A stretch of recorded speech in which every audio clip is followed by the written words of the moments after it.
Hello, everybody. Welcome to the first stream, finally, playing Jurassic World Evolution 3. I know I never ended up playing 2. I do have it on Steam. This Jurassic World Evolution 3 is from the Xbox Game Pass, or the PC Game Pass. So, I mean, if they ever do pull this from the Game Pass, I can play 2. But, let's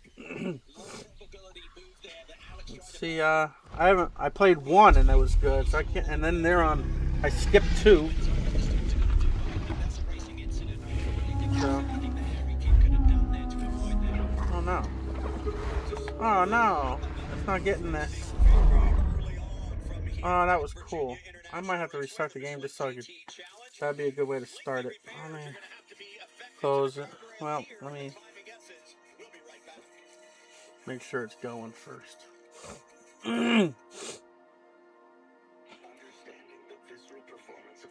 Wow.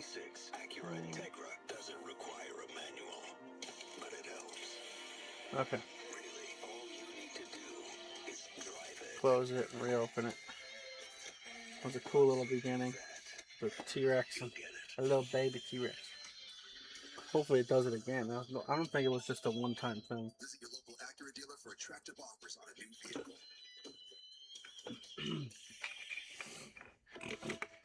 If you put your name on a vehicle, you're signing off on its quality. We don't take that lightly. We take an honest assessment of where we can be better. Quality takes thousands of initiatives far away from the spotlight. But if you do that day after day, that spotlight overrides you. And that reward is when your love for initial quality from mainstream brands. The Welcome Home celebration is going on now, and this is your best chance to get into a Mercedes-Benz GLC or GLE. Smart, intuitive, more personal, and now more attainable. Experience the technology, the luxury, and the personalization for yourself. Hurry in for exceptional lease and financing offers now during the Welcome Home celebration.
Oh my god, it's not even typing the whole time. Relatively low. That's going to be a little bit nicer for the drivers inside the cockpits of these GT machines. Under full course caution. On the first lap, it was a wild one. Here is why, interestingly enough, the number 3 Corvette that we see being hauled away on the flatbed is not I don't think I do. Let me go. How do you go back? God damn it. Oh. Take a look. Green Porsche, yellow Corvette.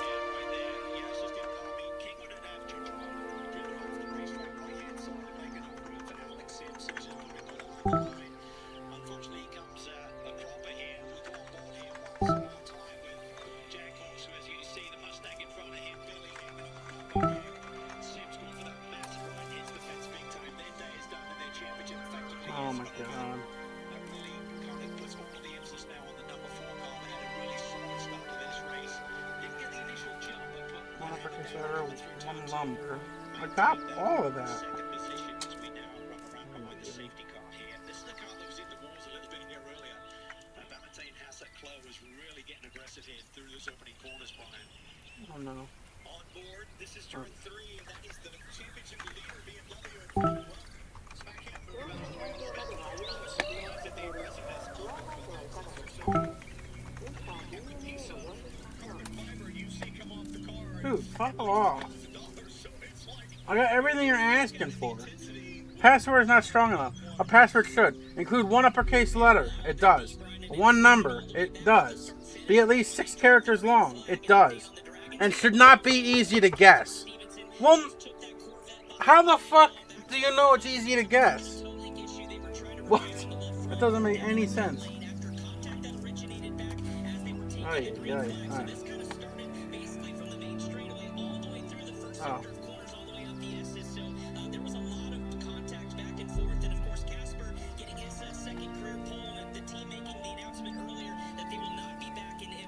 Certainly had a lot of optimism today, but they're going to go many laps down trying to get that car back out on the racetrack. Yeah, again, I'm just surprised at the intensity. Coming off of Road America, where race control handed down penalties pretty aggressively, to come here and have this opening lap is surprising to me. We talk about this racetrack, Calvin, and it being old school. It certainly is. We saw that. Not a lot of runoff.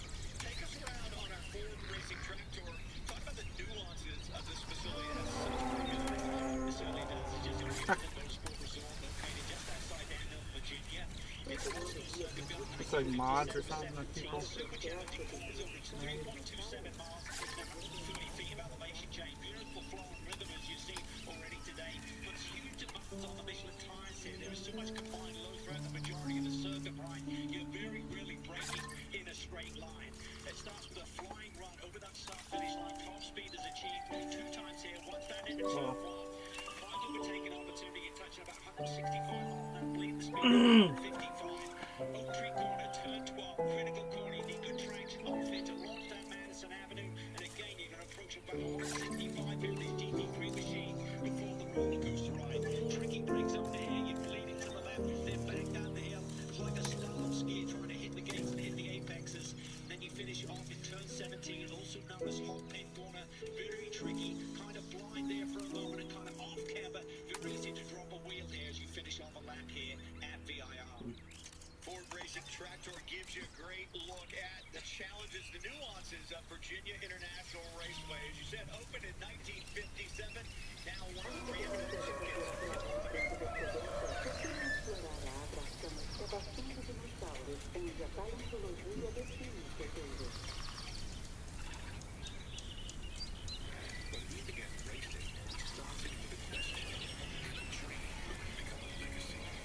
Oof. That's a lot of stuff. A lot of pages, man. I ain't going through all that shit. I'm just...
that?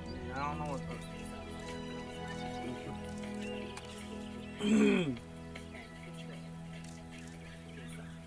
battleship.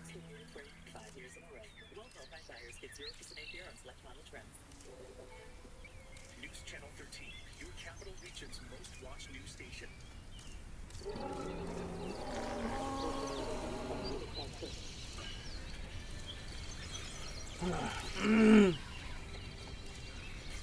Welcome to the U.S. Bank NBC Sports Report.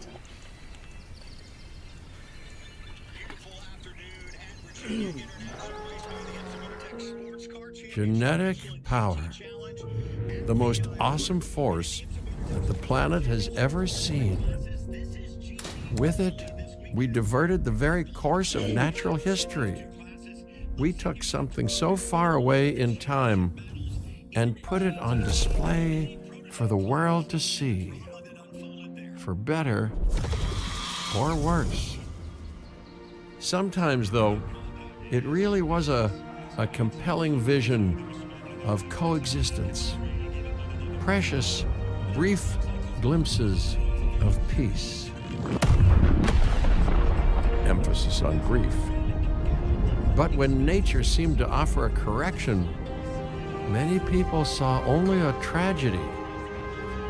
Greed saved the dinosaurs from the volcano, only to put them in a cage. But it was compassion that set them free. Free, of course, to spread into every corner of the planet. We need to find a way to coexist. But can we put our hubris aside and work with nature this time? Can we finally allow life to find a way?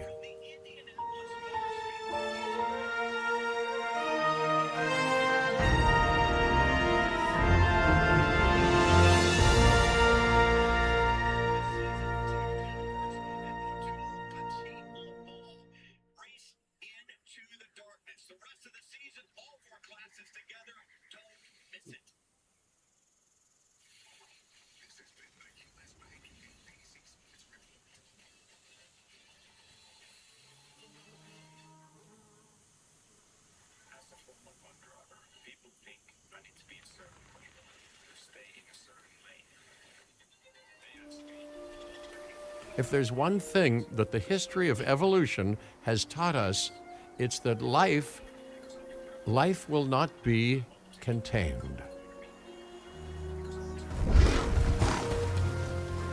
Life breaks free. And that's exactly what it did, time and time again, tearing down barrier after barrier, until finally we arrived here, this Jurassic world. There is no path left to travel but forwards. No viable option but coexistence with the dinosaurs. It's a rocky road ahead of us, less rocky, perhaps, under the right management.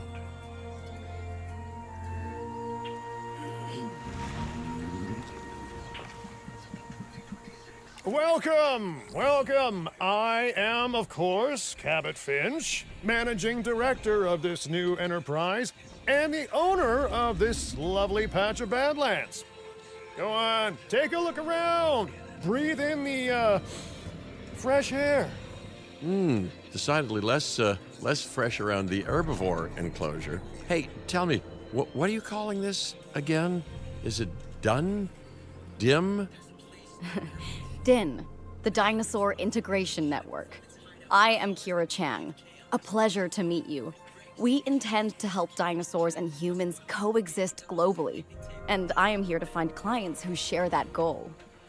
Hey, so I should, ignore the roaming velociraptors that I saw on the way in and just focus on the bare bones enclosure? Wow, you're spoiling me. Please, Doctor, take a look at the site map.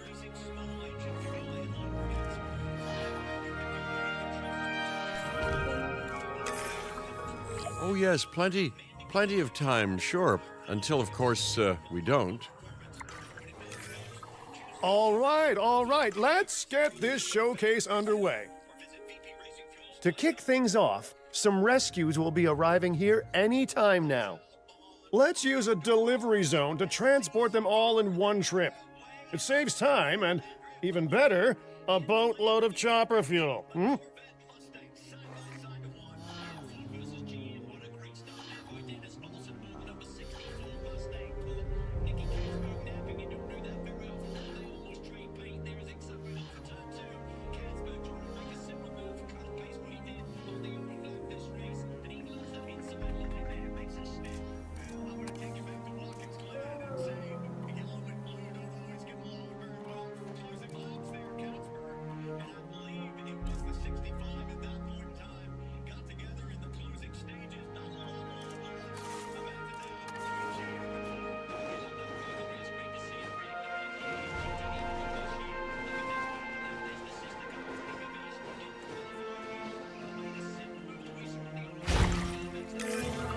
Okay, perfect.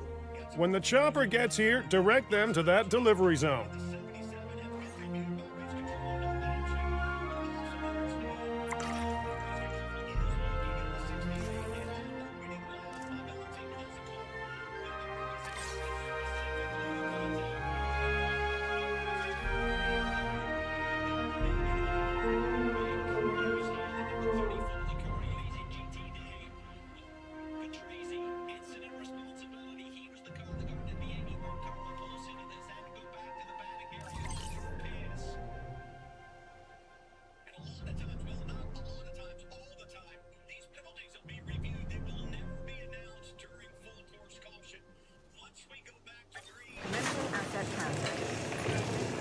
Excellent!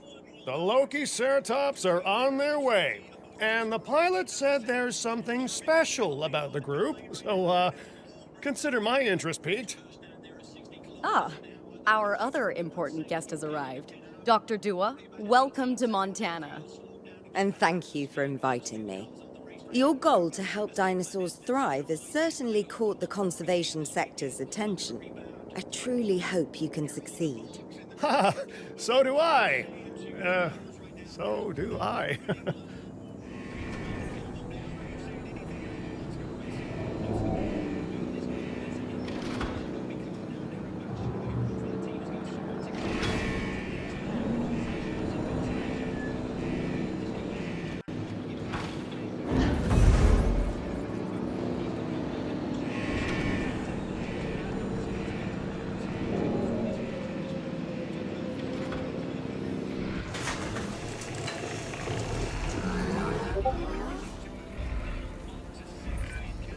A wild juvenile dinosaur. Absolutely remarkable. And not a common sight these days. You know, the mind boggles thinking about how its experiences now will shape it. Will its future be peaceful? Chaotic? The deciding factor, I suspect, is you. What a beautiful young dinosaur. Can we perhaps observe it more closely? Dinosaur appeal is one of the things that'll draw new guests to a site. And boy, oh boy, do juveniles sell entry tickets. And well-cared-for juveniles will grow into more appealing adults as well. As dinosaurs explore their new enclosure, they'll form a territory. It's inside this territory that their environment must meet their needs. Some dinosaurs play well with others. Some less so. Keep an eye on who's sharing an enclosure with who.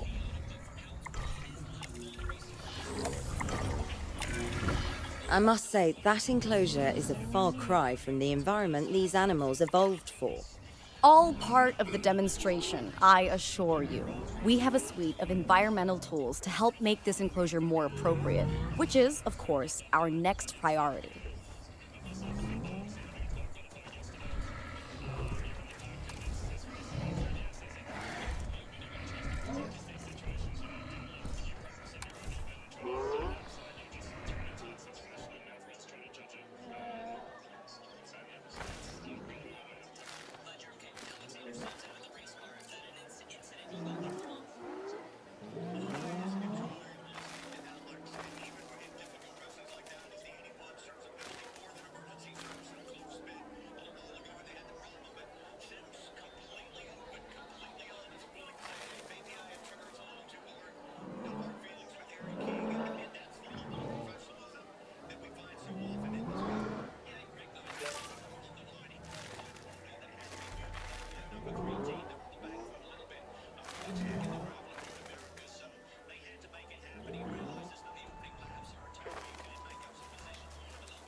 Wonderful work. Actions like this will certainly earn you a good reputation with the conservation sector.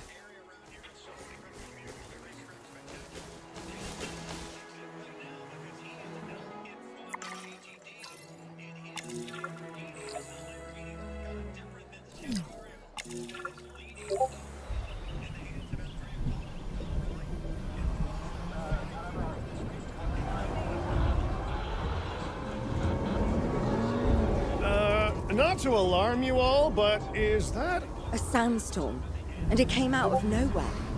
typical? It ripped apart some of our fences, too. Storms like this can harm or panic dinosaurs. This is a delicate situation.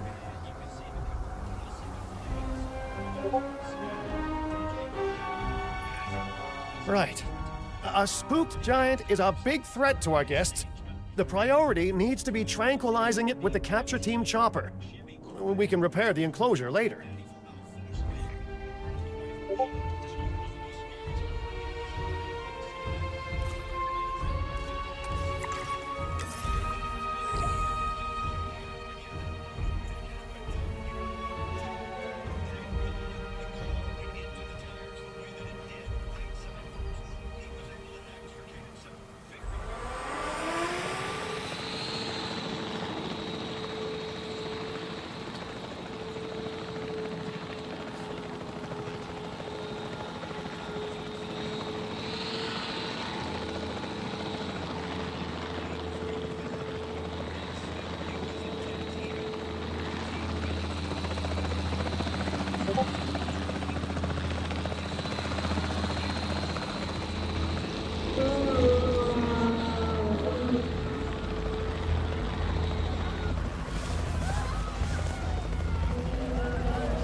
You can't have a functioning park without the right infrastructure. And without a functioning park, where would we be? What, sitting at home? Not teetering on the edge of chaos? Boy, wouldn't that be dull? Hey, nice shooting! Those dinosaurs won't be waking up anytime soon, so you've earned us some breathing space. Now, I'm not exactly adept with a hammer, so let's bring in the experts. We need a maintenance facility, and like yesterday,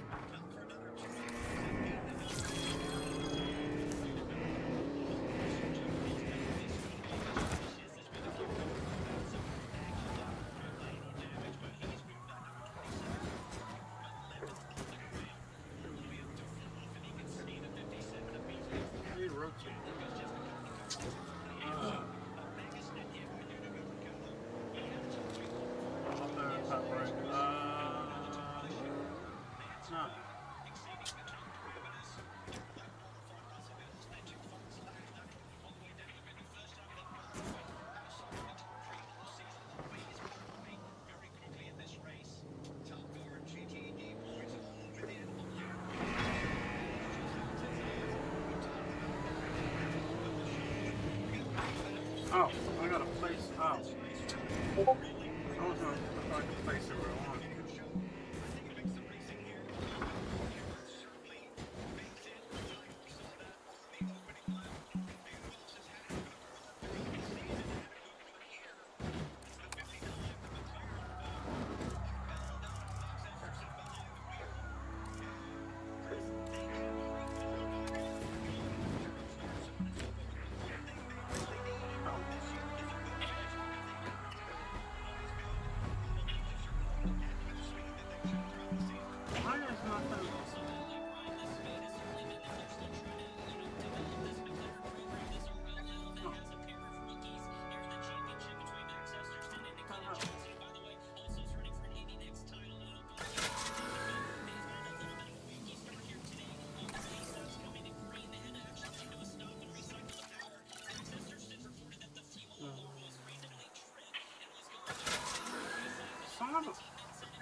Every facility placed will need to be connected to our Path network.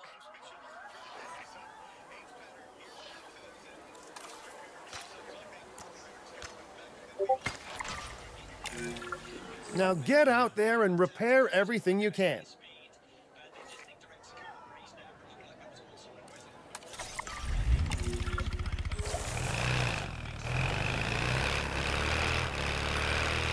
You know, Dr. Dua, Dr. Malcolm, your testimonials would really make a difference. We need the support of the conservation sector if anyone will take us seriously. And if they don't, Din is going down. And taking what's left of my money and self-respect with it. John Hammond said something similar when he brought me and the others to Jurassic Park. You know, I could dig out the report that I made for him, but I'd need to update some details, like oohs and ahs and running and screaming, you know, that sort of thing. I'm not sure that now is the time for that conversation, Mr. Finch. Let's focus on the task at hand for the moment.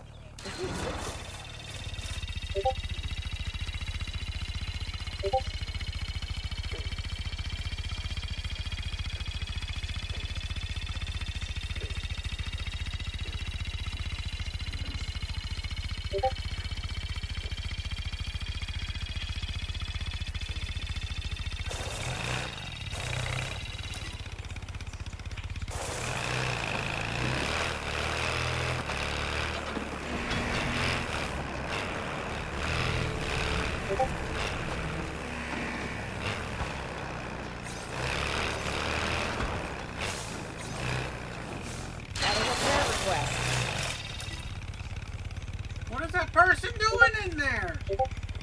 What the Well, that's his fucking problem. I don't know what the hell he's walking in on. Did it for his dumbass.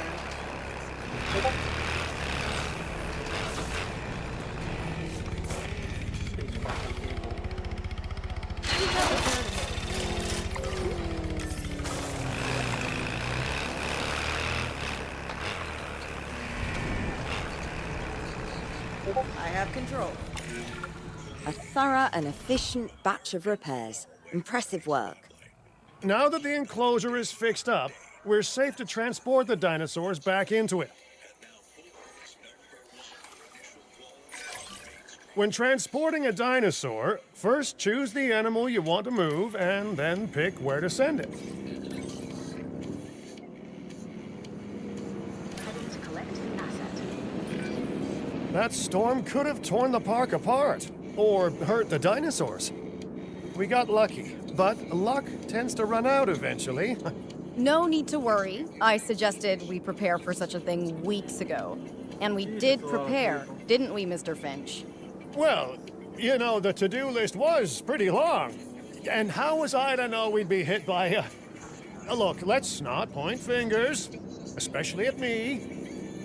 Bit of a long shot, but, Dr. Malcolm, any chance you can ignore the whole breakout thing? Oh boy, now you're asking an awful lot of me. Okay, maybe not ignore, but focus on how well we dealt with it? No? Well, can't blame a guy for trying, huh? Let's place down some maintenance posts across the site. They'll let your maintenance ATVs patrol and fix the place up automatically.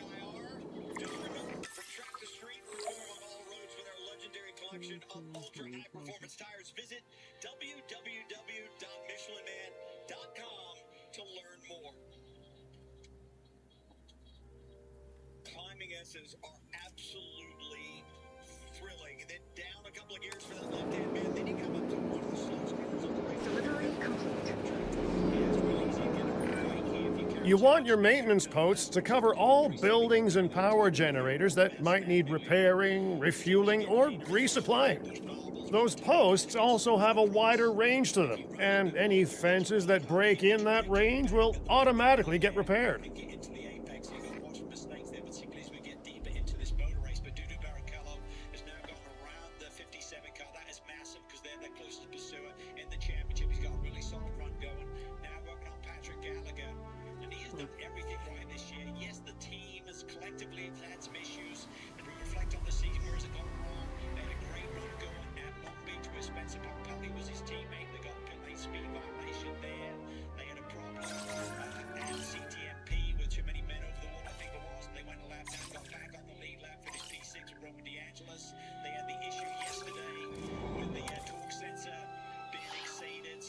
In terms of drama on the racetrack, just been an excellent season for Dumoulin. He's really come on strong here with the last couple of years. One of these Aston Martins set on the pole in World Endurance Competition. And his home track in Brazil last year, that was a massive moment for he and as well the legendary Rubens Barrichello, winner of 11 Grand Prix. But right now, this Barrichello name is certainly making a statement here in IMSA. Absolutely he is. And you know that Gallagher's going to want to keep that 27 behind him. This is big in the championship. If that BMW can stay there, I'm talking about staying there, Danny, for all out 7+ seconds in hand. And I guess the question about Calvin is a 2 hour and 40-minute race right now, 2 hours to go. What is the tire degradation? What is the fuel mileage that you're using to get that kind of a lead? And do you really want to use up those resources like that? Well, I think that gives him some options here because if anyone blinks right now, 45 minutes is the minimum drive time in GTD. Taking a sweep around. GTD Plus, we're way beyond that for the starting drivers. So in 45 minutes, you could start to think about coming to pit lane. You can then get to the finish of this 2 hour, 40-minute race with one more stop. These cars will go just on either side of an hour in terms of fuel range here. So once someone comes to pit lane, Heading on patrol. Danny Formello the option to follow them in or stay out for a couple of laps, be in that hot zone, that danger zone in terms of if we get a yellow. Request acknowledged. Got a great race car right through this sector. We lost it yesterday. Qualifying. He said, I think I had a full run going and put it all on me. We had a fast race car. Team's done a great job this weekend. But I threw all the way. But he has pulled out right early and has established a really handy lead now to 7.1 seconds. I find the battle between the manufacturers fascinating as well. You and I were just talking about the Aston Martin versus the AMG Mercedes down the back straightaway. BMW, Aston Martin, Mercedes right there together, and you can just see the nuances between those three different manufacturers, where the speed comes from one versus the other one. I look at the parity in GTD right now. Different manufacturers in the top 8. Wow, they call that cool. Once you've placed your maintenance posts, you can directly assign a maintenance team to each one. Barrichello is getting feisty. He's got to be so careful because if he turns Gallagher around in there for certain, you're going to get a call on that. So he's got to be careful and got to be patient. He's got a great day going. There's a long way to go with this. But Understood. just hold steady. Wait to see if those BMW's tires go off a little bit quicker than he does. He's got a few moments. It's on the to-do list. Obviously got a bit of fuel saved in this opening stint as well due to that full course yellow with the Adding to the list. so we got plenty of fuel on board. They go a lot further in that game. As soon as someone comes up to Acknowledged. that 45-minute mark, others may have to follow suit. Easy to focus on these three because they're within a car length of each other. Confirm. 4 car lengths further back is the I've arranged for more dinosaurs to arrive on site. They were struggling in the nearby desert, but we can give them a better life here. One moment. Corythosaurus. They cohabitate wonderfully with Lokiceratops, so please do place them in the same enclosure. Replicating natural varied ecosystems should always be a high priority. All right then. You're the boss. Until you say you're supporting us at least. Then I'm back in charge. I'm kidding. I'm kidding. Mostly. Some cars will be suited to one track, some will be suited to another. And we're on cover racetracks with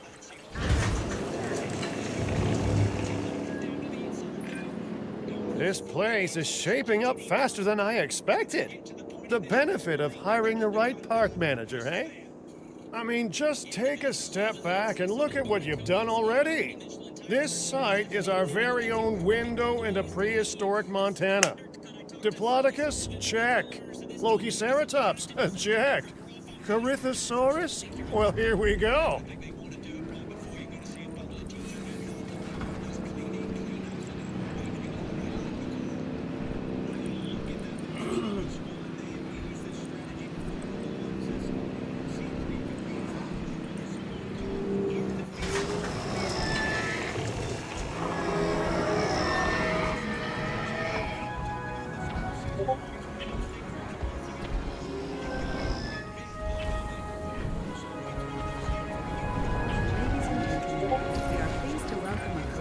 Delivery successful.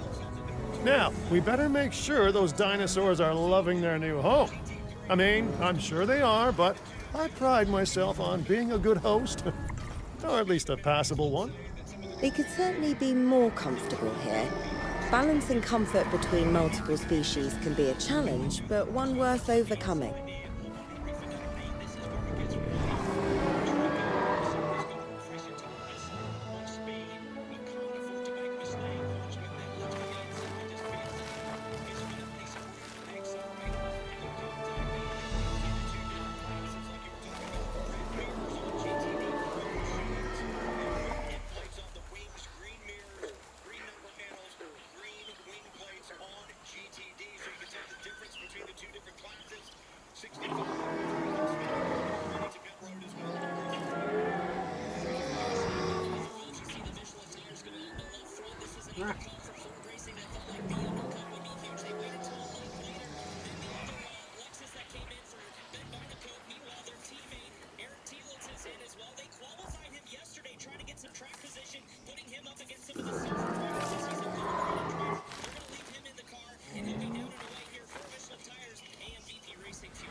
Is it just me, or do those dinosaurs not look as happy as the Lokiceratops?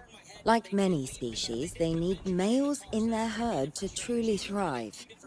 Male dinosaurs are rather rare, though, so there's little we can do.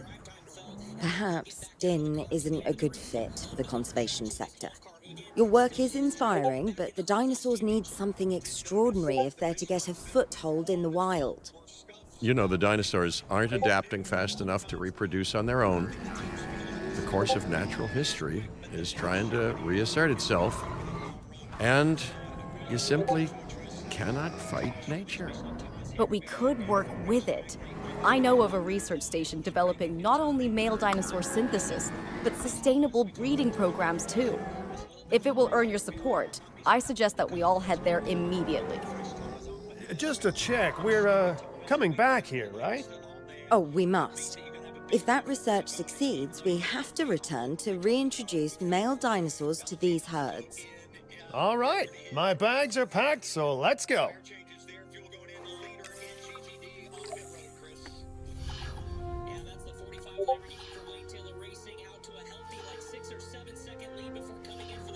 They felt like they had the package here on to get this work on a good final ride in the final 3 races of the championship.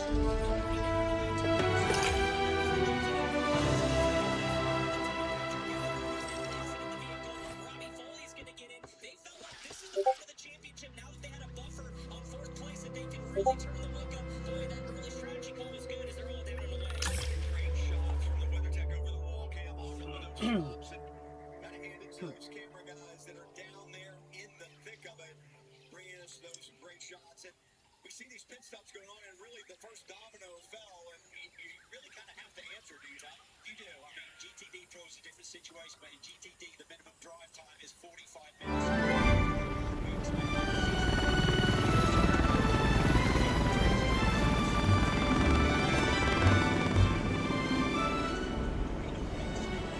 Well, you know, I've been to a tropical island harboring so-called groundbreaking research before, and I felt this same mix of sheer wonder and utter dread back then, too.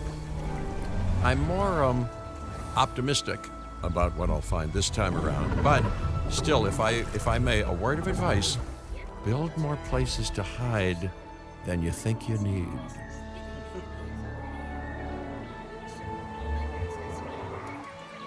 Aloha, Hawaii! This is not a vacation, Mr. Finch. We are here to support pioneering research on dinosaur breeding. And to that end, I'm pleased to introduce you all to Dr. Luis Baldera, a leading paleoecologist. Dr. Baldera, the room is yours. Hey, good to meet you all. Truth be told, I wasn't expecting help so soon. Kira seemed pretty insistent that it has to be now, though, so I'm definitely gonna make the most of it. Well, you know, we're all dying to see how this works out. Well, hopefully not literally dying. Dr. Baldera has done quite well on his own, but many minds make light research. We'll need a control center so that we can hire scientists for the project.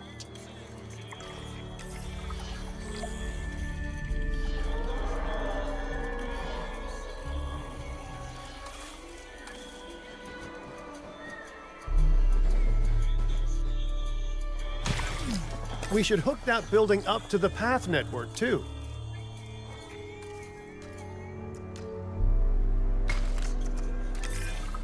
Science by candlelight is great for atmosphere, but less great for productivity. Let's get a generator down and power that building.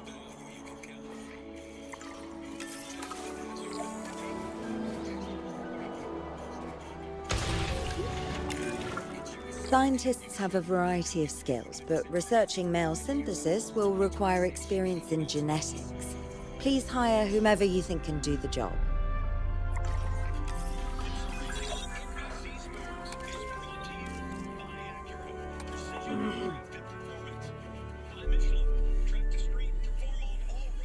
Legendary Michelin Pilot tires. And by Lexus, experience amazing.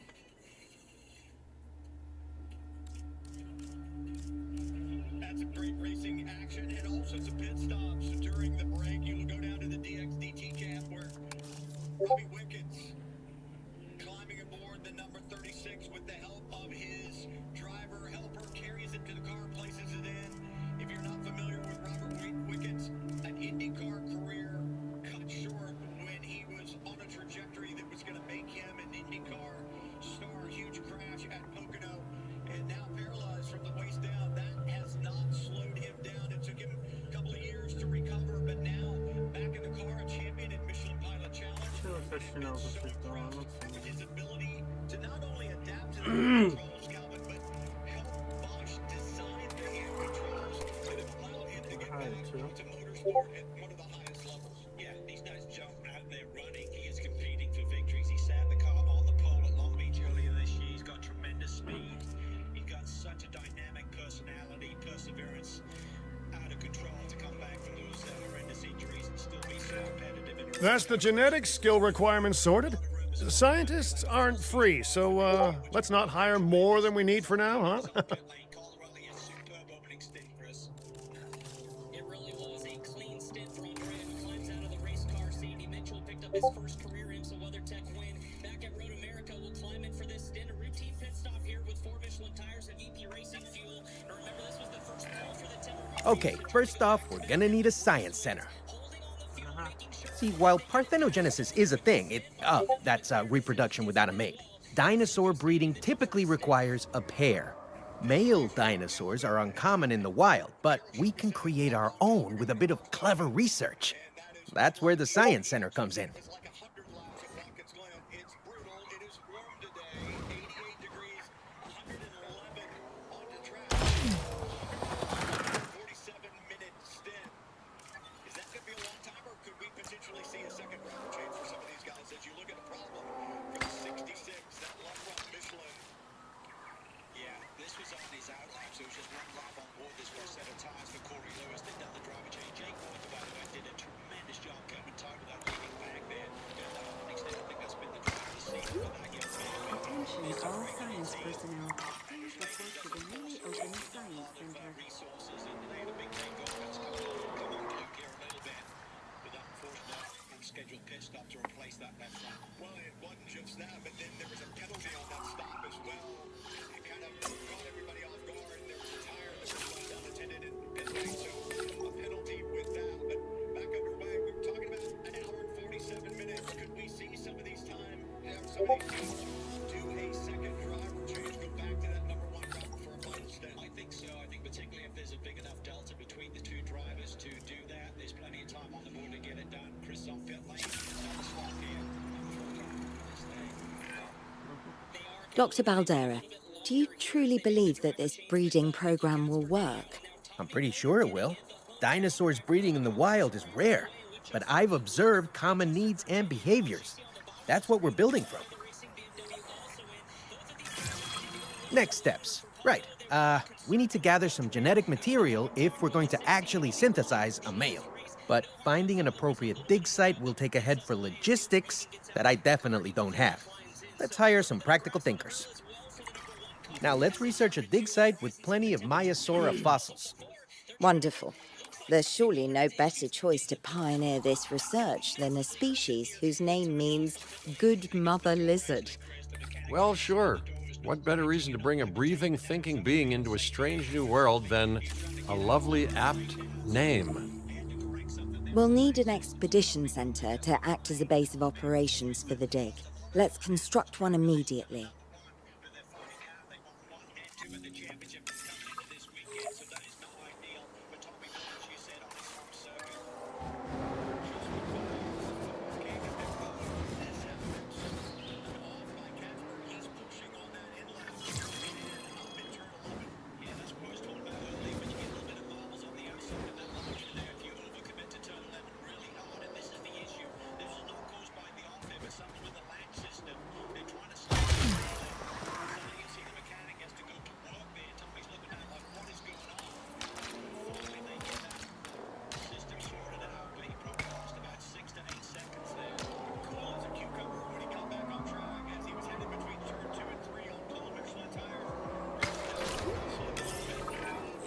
Expeditions and me go way back.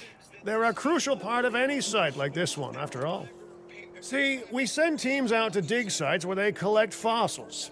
Then we crack those fossils open and scoop out the genome, which lets us create dinosaurs. That wasn't the most scientific explanation, but it gets the idea across, right? A whole lot of Maiasaura fossils and eggs were found in Montana's Egg Mountain dig site. Sounds like a prime expedition spot to me. Oh, hey, that's not far from the dusty patch of paradise we just came from. Small world. Smaller still when the continents were smushed together. Fantastic. Our expedition is underway. Let's hope they bring back some great fossils, huh? Keeping an eye on dinosaur welfare is a full-time job, and I don't want your attention stretched thin. That's when trouble starts. The ranger teams can handle it, but they'll need to be assigned to ranger posts to guide their patrols. Let's build some posts and get those rangers to work. Make sure the ranger posts cover any dinosaurs that you want your rangers to keep an eye on during their patrols.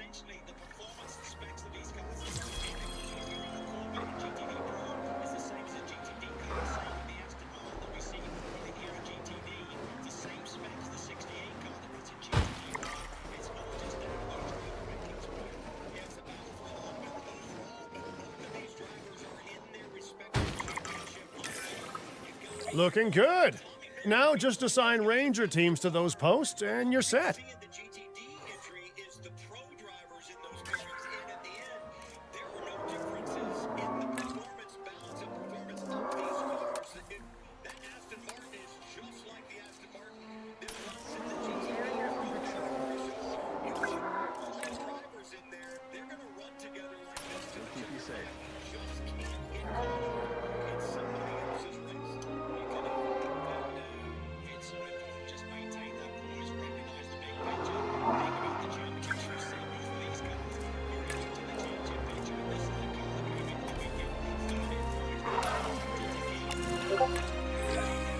Maiasaura are not the only animals that this client cares about. So, while we have some time, please ensure that the other dinosaurs here are comfortable.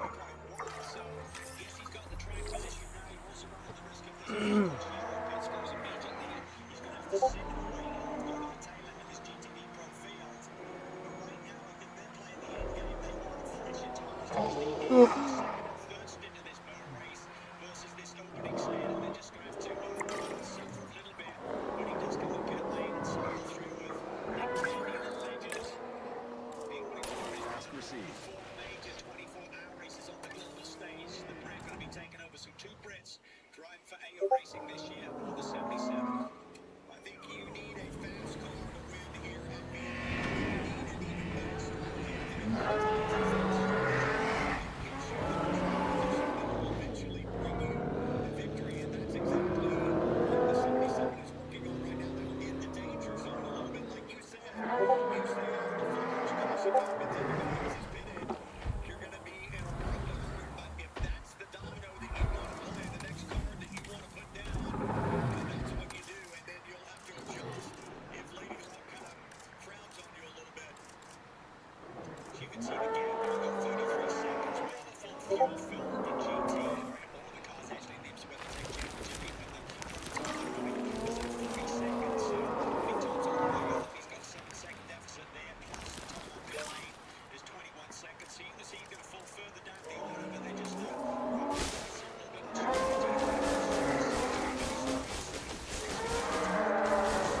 So we're going to have to see where this shakes out later on in the race. But it has been an emotional weekend for this Conquest Racing team. They're learning that just before the race weekend began, they lost one of the matriarchs of this team in Cedric Spiraswally, one of their former drivers, who passed away on the first day of making the announcement to the team over the weekend. He won the GTD Cross back in 2024 at the Motor team with Conquest. He began with the team back in 2022. He was even a coach for driver Manny Franco in his young career, which led to an Endurance Cup role. He's been a long-time driver and coach in European and North American sports car racing, including both GT World Challenge here in Mid-America, as well as IMSA here in the WeatherTech Sports Car Championship. Cedric is certainly missed by the team, and again, he passed away on Thursday, celebrating what would have been his 39th birthday after an 18-month battle of cancer. Cedric Spiraswally in our thoughts and prayers here this weekend.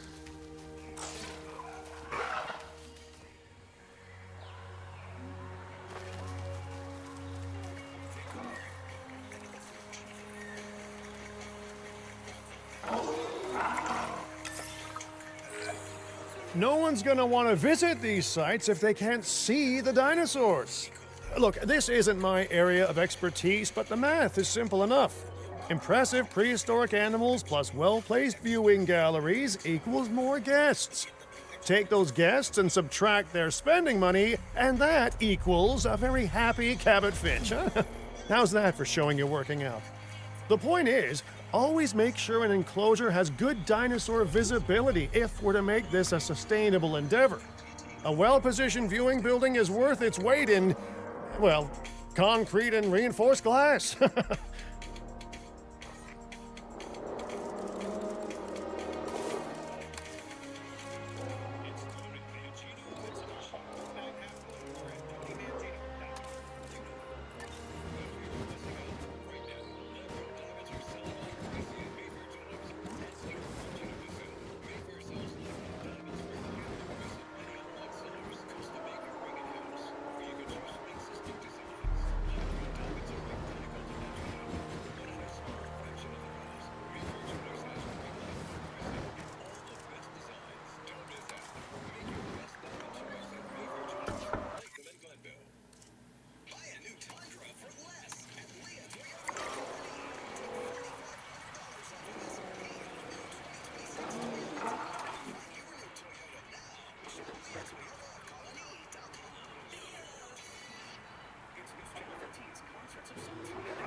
GT Challenge from VIR continues. Let's take a look at the Cadillac track facts for today. You talked about it early, Cal. 3.27 miles, 17 turns, and you got to work that entire 3.2 miles. 1957 is when it opened, but the thing that was crazy is it closed in We have added a new viewing gallery, ready for you to observe. Hey, did our expedition team make it back all right? Did they find anything good?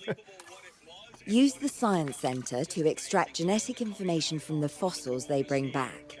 This is a task best done by scientists skilled in genetics.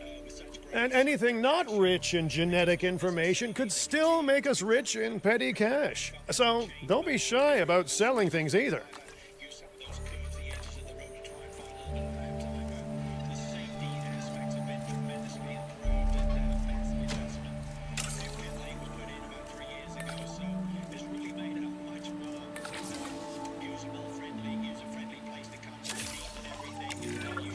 Ooh, while we're laying the foundation of the project, let's build a hatchery too. Can't breed dinosaurs without hatching a few eggs, right?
Watkins Glen and Canadian Tire Motorsport Park, they were poised to move up in the championship. A little bit of a hiccup at Road America kind of dropped them back a little bit, but there's no quitting this team. No, they just gotta keep digging. They're probably one of the most experienced teams on pit lane now. They've been together for so long, got such great chemistry. There was zero turnover in terms of the personnel from 25 to 26. They got massive passion there with Jimmy Vassar and Sully Sullivan kind of leading the charge there. They got Rick Case, their team manager, does an awesome job. He knows how to run a race team to the level of success they're looking for. They're making a big move. New shop is being built in Indianapolis, so they're looking forward to that. But they continue to excel, and they're looking forward to that new Lexus coming on board for next year. And we talk about they're going to be happy to have it. This is the 220th and 221st start for that Lexus RCF GT3 on board with Frederick Shandor. Inception. Love the sound. Listen to this Rory 297. Come on. And really punishing the curves here. It's surprising to me how much these drivers use the curves. It's a pretty rough curving system. Really kind of designed to keep but with the advancement of the suspension and this modern GT3 machinery and the Michelin tire, they can run all over it. Trent Hinman, though, up in front in GTD, leading here. A dramatic year last year while leading. This year going a lot better. Still a long way to go. And Chris, what's the mood down in that Wayne Taylor camp, and how was Danny following his footsteps? The mood is really optimistic out of this Wayne Taylor Racing Group. Danny Fromall out of the race car after his opening stint. I mean, this team's on fire here at VIR, and now literally they drew last year with you. I know this has been a big different story, but back to kind of where we were leading here at VIR. What makes this place so special, not only for you, this team, but this Lamborghini, showing kind of flexing its muscle here. First of all, always thankful for WTR, Dex Imaging Lamborghini. They've actually gave us a rocket ship this weekend, and I've been saying that all year. We've had really good race cars. The Lamborghini sometimes is hard to race. Got a good start. Left at P2. The 34 got a drive through for taking out the 81. So, I was out there kind of cleaning air behind Jack and the GTD Pro guys. And I think everyone's just saving a lot of energy right now. I think we do have pace, but it looks more than what it shows, just because I think everyone's on a energy save for that big yellow. I'm glad that the Corvette driver's okay. That was a really big accident. I was kind of behind them for analysis. So, yeah, optimistic for sure. This is my favorite racetrack in America. One of my favorite racetracks in the world. And obviously, a lot of ups and downs here. My first ever Ripple event was here, obviously, last year. And now back here, and I got leading my stint. The guys again did a fantastic pit stop. Killed it in the pits. The guys did fantastic. And yeah, an hour 29 minutes. It's IPSA racing. Anything can happen, but we're in a good position right now. And yeah, we'll see what happens at the end. What is the strategy for you the rest of this race? You're going to climb back in or kind of see where the rest of this race shakes out? It's going to be a long time for Trent, I know for sure, but I know you probably want to get back behind the wheel. Yeah, right now I'm not sure what the plan is. We talked about how mentally physical this track is. Put you in the middle and I finish just for once because it's so physical and so hot. So yeah, we'll see what happens. I'm ready. I'm stretched. I'm hydrated, and excited to see what happens. Thanks, Danny. Danny from Trent Hinman, currently leading here in GTD. Well, Hinman not letting grass grow underneath him as he goes past the number 1 BMW with Connor DeFilippi behind the wheel. I think they made contact, Calvin. I saw looked like a piece of carbon fiber come flying up off the car. Yeah, and he really kind of fell through the moon, but it's still going to hopefully time down there. Connor DeFilippi, I think, is going to be reflecting on Road America, or he ended up in the tire barrier. This tight moment happened down in turn 1. So right here, you feel Hinman, is he going to give me room? Is he going to give me room? And then as he is there, and then you can see a little bit his body work was flying. I don't think it was a mirror necessarily, maybe just one of the little dive blades off the front end of one of those race cars got tweaked. So that could affect him or not, depending on which car it came off for the rest of this stint. But Hinman and that Lamborghini very much in the sweet spot. I love the strategy and the flexibility with these teams saying, you know what, maybe we'll do a double driver change here. Just try and work every angle, get the best performance as the leader now finally hits pit lane, Chris. Yeah, running it wide along, almost empty on energy as Rexy hits the marks here. Harry King climbs out after his opening stint. Nick Tandy getting back in. A welcome back to GT Racing at VIR for Nick Tandy. It's been a couple of years. Michelin tires being changed here. No complaints on the radio, but again, I think You're telling me to put it in a spot, and I can't. There's no way to put it there. I don't know what. so we'll see how it shakes out. Fuel we're trying to ask him here.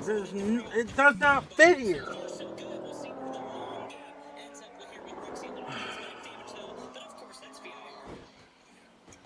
Yeah, I think they good to go slowly on the first step. They got a lot more flexibility on those fewer range windows than maybe some of the others who could on the earlier side. They've got to kind of maximize that. So they're trying to work the angles. I think they came into this race on the back foot a little bit in terms of performance. They're just trying to work the strategy angles here to try and come up with something. Now you've got Robbie Foley. He's got to tread carefully. He's got heat in his Michelin's. You cannot preheat the tyres before they go on the race car. Nick Tandy's trying to develop that heat. And Foley just squeaks by him on the run up to turn 3. Just pissing me off. Through again, 2 different classes, but positions on the racetrack, you want to clear that and move forward. We talk about The only way it fits is this way, and I can't do it with the fence there. Which was already there. little piece of debris comes off the bottom of the car, and it almost looks like you can see something hanging off the left side. These curbs here can really disrupt some aerodynamic devices, and they are critical on these GT3 machines. 45 out in front of GTD led those first 2 wins in the IMSA WeatherTech Sports Car Championship right here at VAR 2016 and 2017. The Virgo, can they do it again?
This is impossible!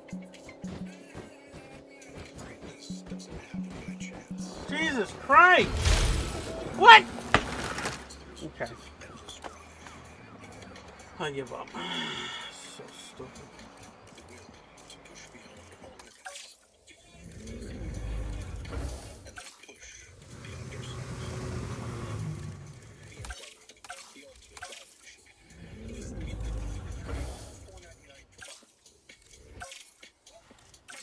What day is it about kickoff?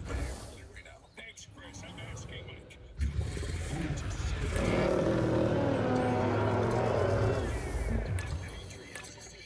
NFL kickoff on NBC and PBS. What a beautiful shot down through the climbing S's as you see the cars beginning to come through what they call the snake, and then into the climbing S's right there. And it is flat out in a GT3 machine up the hill. You see the overall leader, Sandy Mitchell, just right behind the number 9 Lamborghini Temerario. And we talked about points on the way in to this race, and it was super, super close. It has been up and down all season long. Take a look at this merry-go-round, so to speak, of how the points have changed.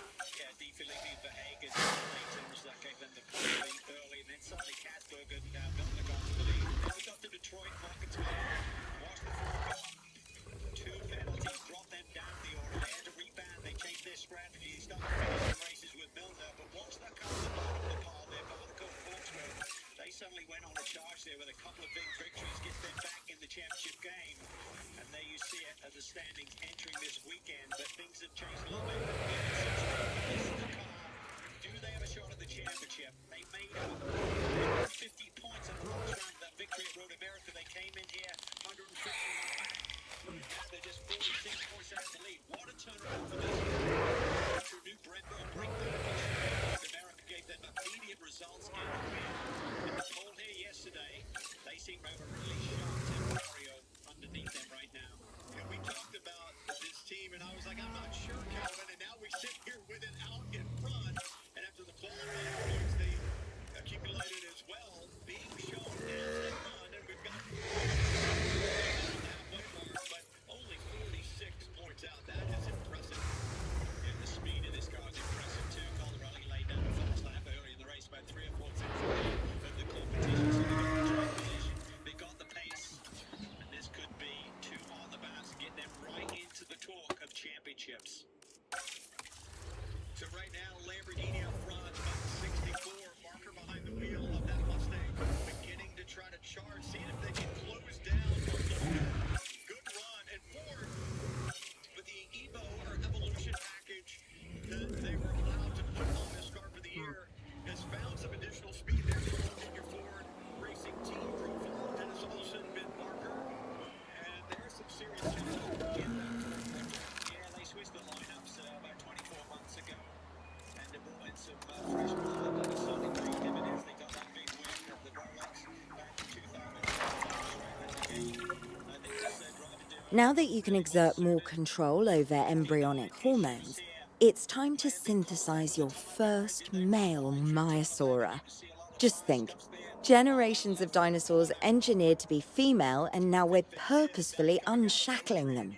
Incredible. We talked about this earlier. You get up to turn 11, and you get some of that debris, that clag, those marbles to the outside as that racetrack kind of plateaus in a heavy braking zone. Very easy to lose the front of the car there and slide a little bit wide. And as soon as that left front drops into the red clay around here, the car a lot of times slides off. Let's see what happens. Well, he loses the tail of the car, actually. Yeah, there'll be a step right through there. Just looked like he leaned on the rear of the car, gave up on him, and you just got a flash that was setting there trying to recover. So comes in here a little bit wide, so he's already out of the marbles, and that's where we call it the grey, where you don't have the same grip that left you on line. Just had to try and catch it. Just runs out of got away with it. Potentially could have been a bigger run. Not sure that the downshift helped very much. He came in there downshift to turn in, and he was preparing for Oaktree. I think he went down one more gear, and then Now what? didn't help that much with the rear end already being a little bit loose. I'm checking the tires off 59. Yeah, and you see, Johnson gets it out.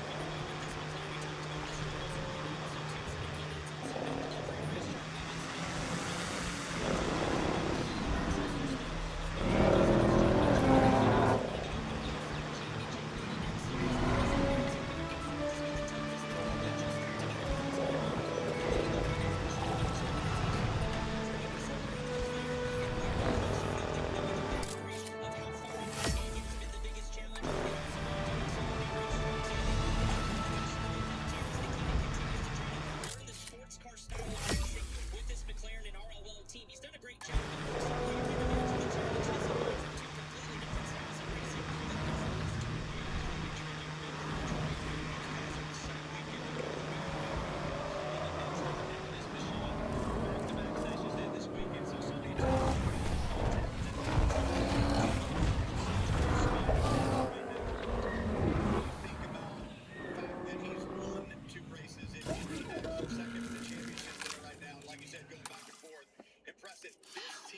Impressive. YRB Racing car launch, as they call it right now, and you can see a pretty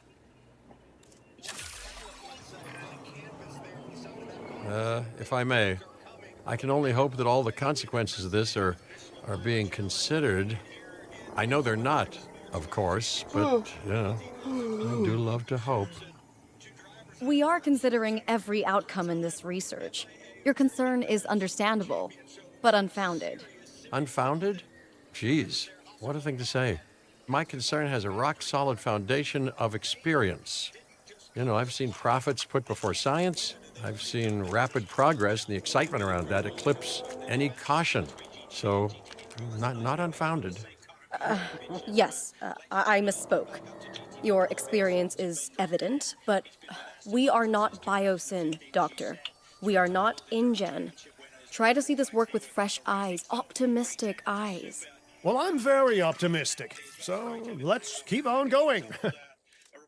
I'm never going to be a fan of more outgoing costs, but I'm pretty sure we're going to need scientists with skills in welfare to actually get incubation going. Maybe that's given them somewhat an unrealistic look at how much speed they have in this weekend. Didn't qualify well, but come race conditions, they're looking really strong here today. Both cars running up in the top four. 65 really beginning to put pressure now on the 68 closing in. Chris, what kind of a Mustang does Verveesh have underneath him right now? Does he have anything for that Aston? Well, they're certainly trying, Brian, and I talked to Freddie this morning. He said there's just been some frustrations when it comes to qualifying, and especially here this weekend, they thought they had the upper hand because they did do that test a week ago and were able to find some things with this Ford Mustang, but certainly the rest of the GTD Pro field had caught up. So right now, it's all about strategy for this group, and it's already worked out really well for them. Remember, they qualified outside the top 5, and now they're racing there for position number 3. So Freddie told me also, too, the biggest thing with this Mustang, they feel like they're not able to save as much fuel as maybe some of the other manufacturers. So when it comes down to strategy, we'll have to wait to see what happens on the pit lane because they may be stuck having to fill a little bit more than maybe some others late in this race. But right now, doing a nice job holding on to that 4th position. Tell you what's interesting, they're closing down on Corey Lewis aboard the 66. That is the GTD Ford Mustang. Corey Lewis knows who's behind him, but does he know who's behind the Aston Martin? In other words, can he help his GTD Pro brethren out a little bit by being a thorn in the side of the 68 right now with Husqvarna behind the wheel? See if they're flashing the lights trying to get Corey's attention. Corey's got to be frustrated because they had a really good run going before that tire came down, and then subsequent penalty on pit lanes, run attendant equipment. Doing a double stint here. And to see his teammate Ben Barnacle behind the wheel. A lot more flexibility with those drive times. Now he's split the race, obviously, with only a 10-minute minimum drive time having to be achieved by either of the drivers in this race. How excited do you think Ben Barnacle, Jack Hawksworth are about this new car that's coming? It's been promised for a while. But it's like finally getting on this new car as well. Yeah, it's been the box under the new thing for years. Just finally working it right now. It's like, yeah, well, maybe next year. Maybe next year. Tongue in cheek, of course, but they've got to get the right homologation numbers in terms of you have to produce so many road cars before you can renter a car in competition, so they're just trying to get to that number. And Lexus have been working hard to achieve that, but all intentions are to see that car on the Rolex 24 for next year. But they haven't given up with this car either. They still feel they really were shot in the championship. They did a massive undercut by pitting Jack on the earlier side. I think it was about 42, 43 minutes into the races. I remember when he hit pit lane. All right, things to look at. Your Lexus biggest movers gained in the 27. Barrichello really gambles in it right now, but it was Barrichello who made that march up from their qualifying position after losing those laps in qualifying. Marched through the field and really put that 27 up in the top 3. Gamble behind the wheel now, but Barrichello just a spectacular run.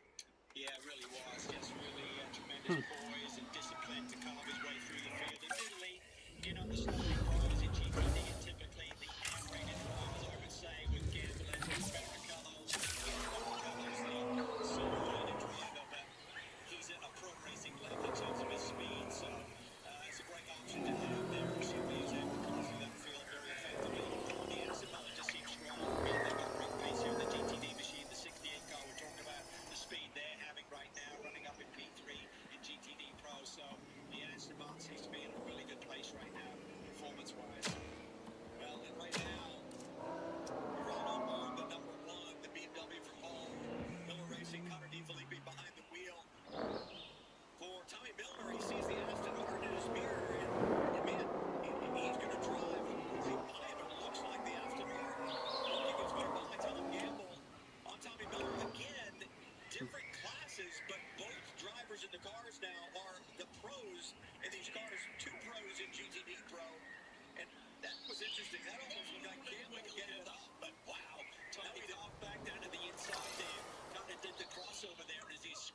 There, as we dig a little bit deeper into this stint, we talk about tire degradation, as beautifully judged there by Tommy Miller, but you could see how extreme he was in terms of trying to ask for a little bit more from those Michelin tires. He's done a great job here on Menda after that delay on the pit stop. I think he's about 7-8 seconds behind Lee Filippi, and he's right with him right now. So this is massive in the championship. As we've mentioned many times today, they came in 1-2 in the championship standing starting this weekend. Right, this is big right here. The 4 cars coming at you.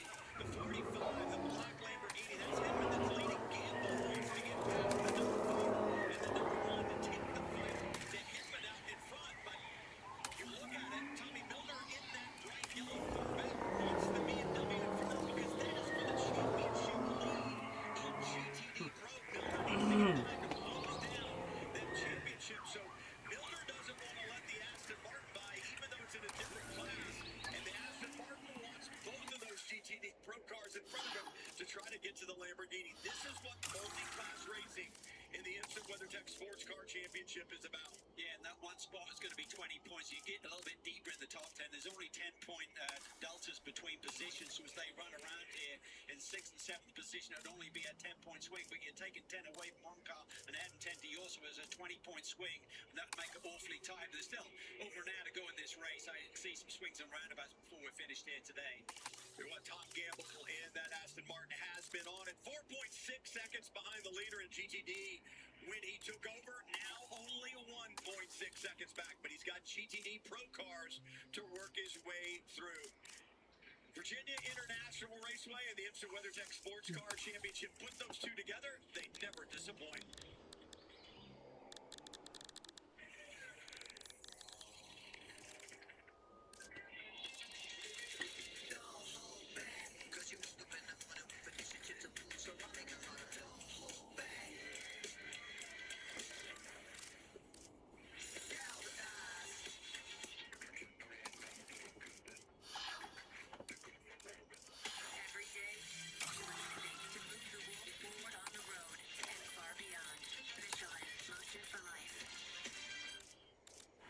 As a Formula One driver, people think I need to be a certain way, stay in a certain lane.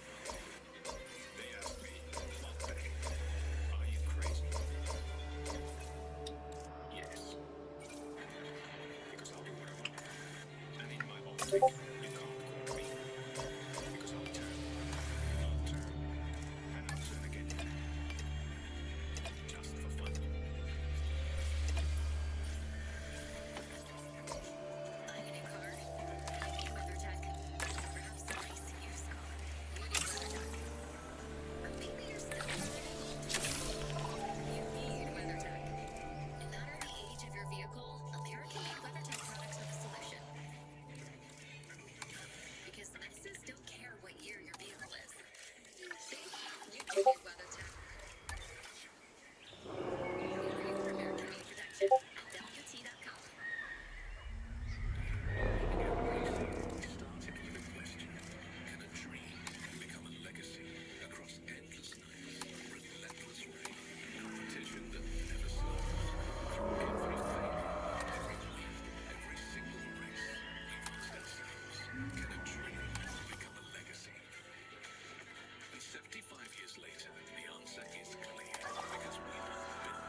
It's fitting that the Raging Bulls are leading here on what used to be farmland. The racetrack was closed for a period of time, right?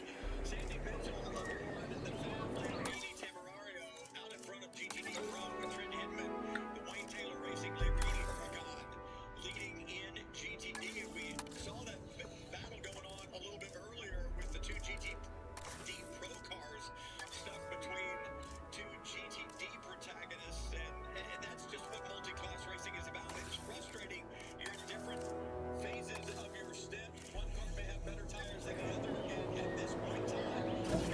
It's the pro driver, so it's all pros out there right now, and so you can expect the pace of all those machines to be pretty well similar to each other.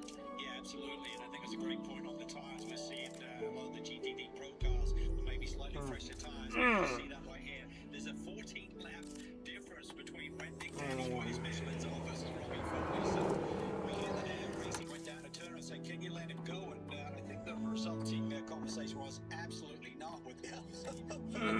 In this little battle right now. So yeah, that's just tire performance going to be massive. It's trying to stymie AO Racing's ability to use the track. But equally, Team right now to 77. If there was a yellow right now, everyone would come, and they would be on pit lane a lot shorter amount of time to do a full refill, and that could really pay dividends. I wonder, while AO was down at Turner saying, "Can you let him by?" if somebody from Windward was down at AO going, "Can you let him by?"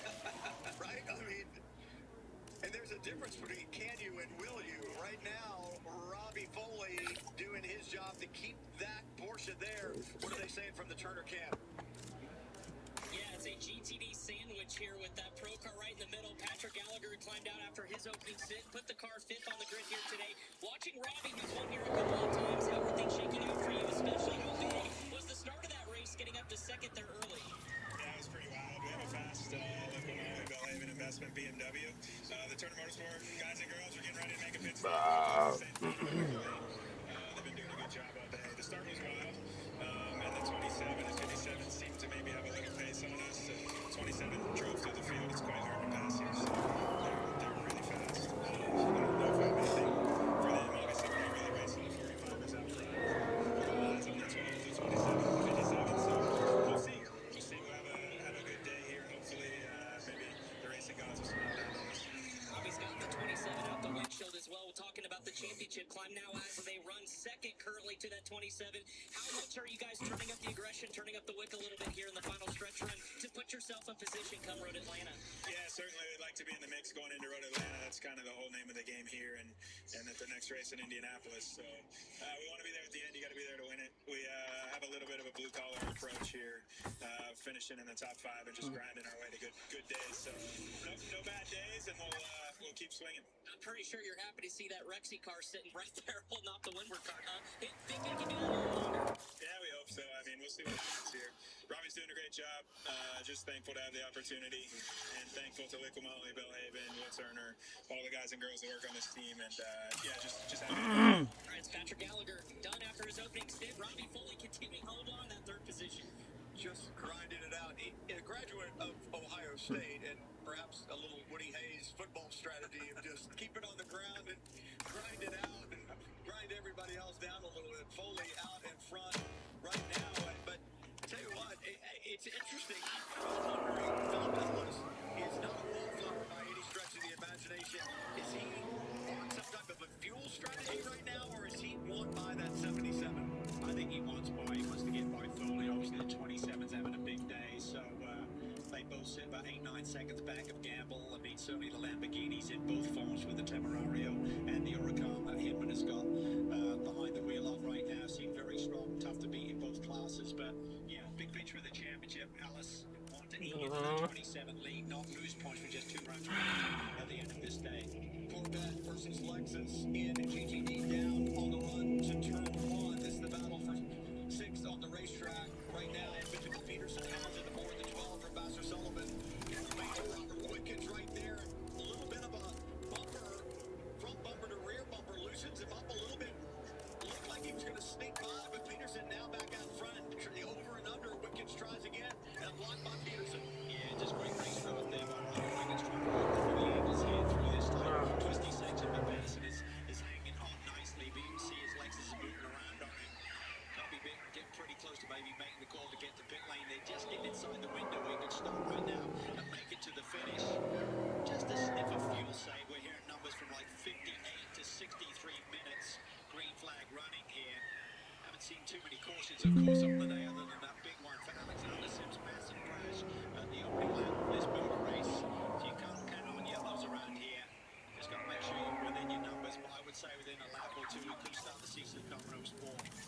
Absolutely, and you think about the championship implications of that, you see it right here as GTD With a combined total at welfare skill of 5. Trying to go the undercut here. So the four-car Milner saying, come on in, let's get these fresh Michelins on, go to work, hammer timers.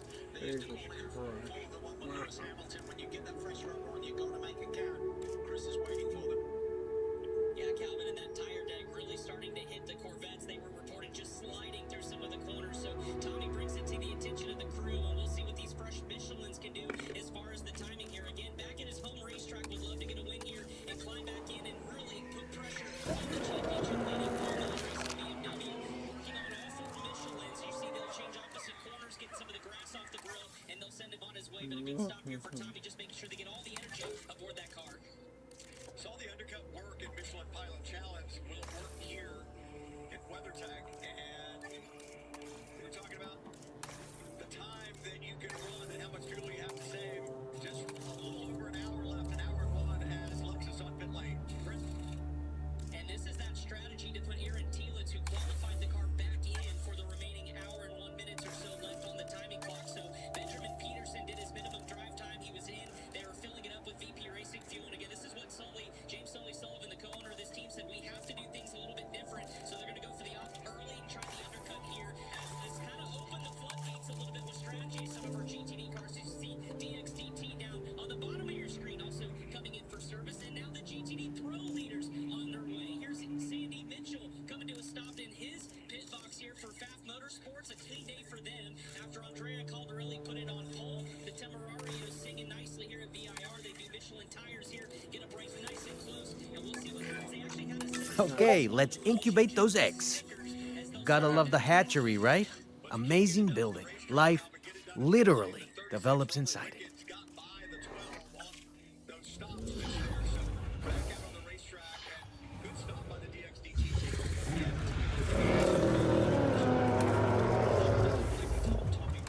We've still got an hour left in this motor race, so it's going to be really tight for him. They seem to be about 10% on a full fuel fill. Silver's in as well, Chris. Yeah, and the plan for Robbie Foley was to kind of wait and see what happened with drivers like the 12 Vassar Sullivan when they were able to come in. So they opted to come in the same lap. They're a little bit farther back on track. They're in making 4 Michelin tire changes at VP Racing Fuel. And now here with the 14 in the pit lane as well, as the GTD Pro pit stops continue with Hawksworth in the race car. And we'll see. I actually believe it's Ben Barnicoat who climbed behind the wheel. So it may have just been that he's underway. Synthesis procedure. Oh, hello there, history. Repeating yourself, I see. Hey, tell me, did meddling in nature work out well the first time? Chris may need to make a pit stop as 120 is him. Callum Mylar tested here. First time he's raced here on VIR. Synthesis. All right, ready when you are.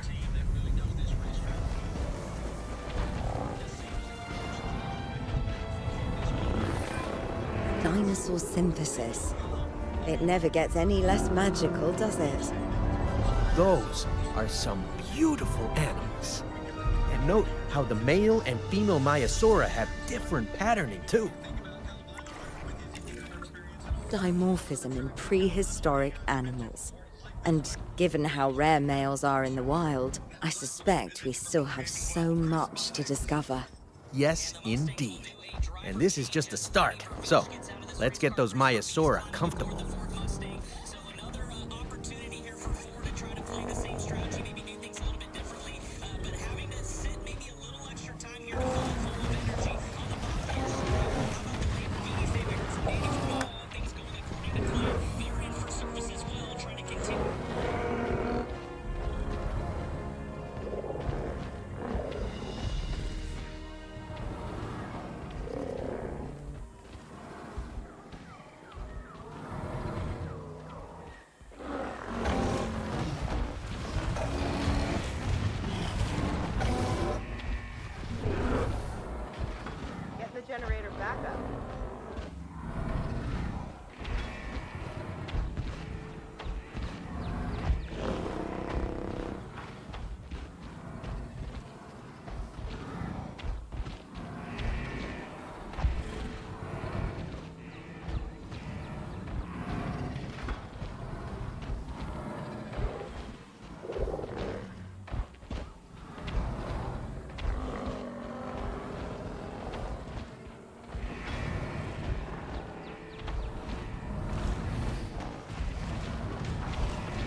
Okay, now we need to check our Myosaurus breeding potential and compatibility.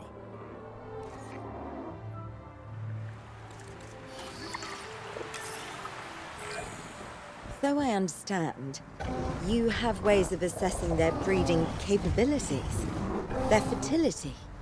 Oh, yes. There are chemical markers, but honestly, you can tell everything you need to just by observing the dinosaurs closely enough.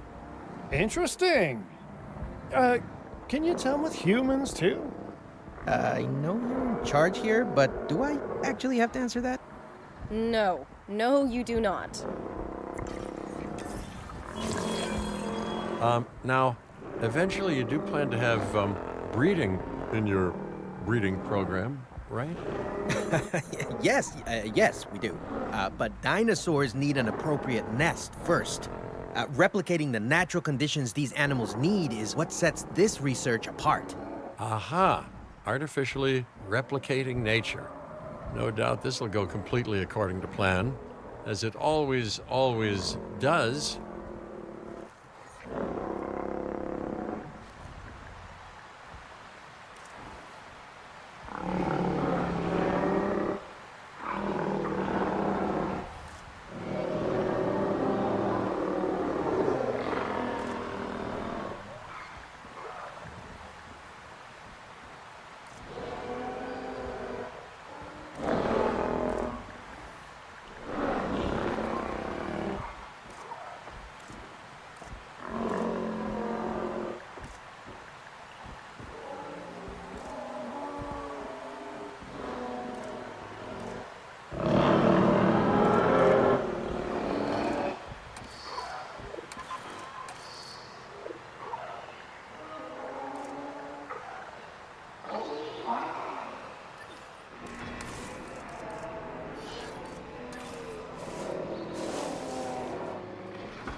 The conditions are right and the dinosaurs are happy.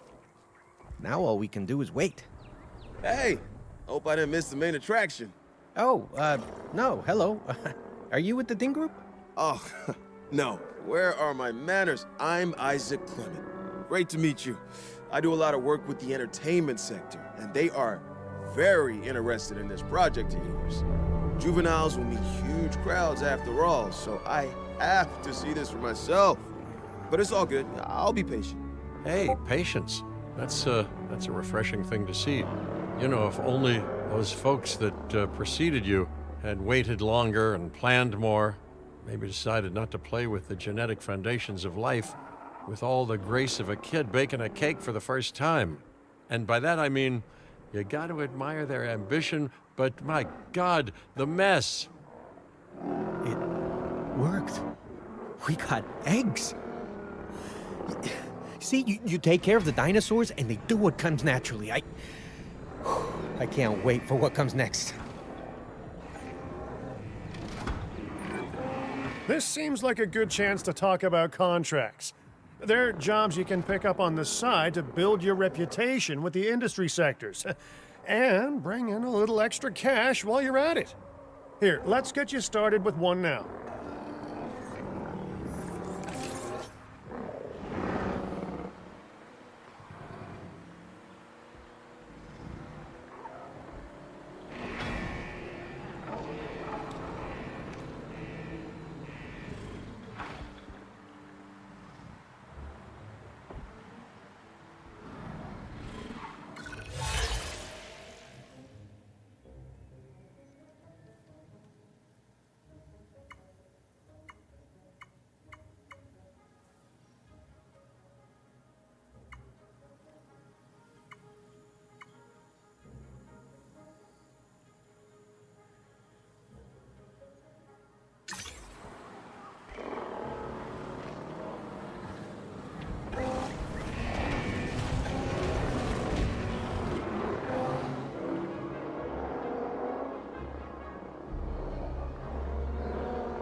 Well, I'll be. Juvenile dinosaurs created the old-fashioned way. How far they've come. No longer man-made assets that test the limits of what science can or should do, but animals. Naturally bred animals. Wow, fascinating. So fascinating and possibly, cataclysmic. I'm wildly curious to find out. My word, you actually did it. By recreating natural conditions, no less. This could be just the thing to give dinosaurs a foothold in challenging environments. Wow. I feel like I'm staring at history in the making, and it is adorable. I think we all need to share the news, but I bet people are gonna want proof. Can we grab some pictures? Full disclosure, I've already named them Cabot Jr., so make sure you get their best side. But let's be honest, that's any side, right?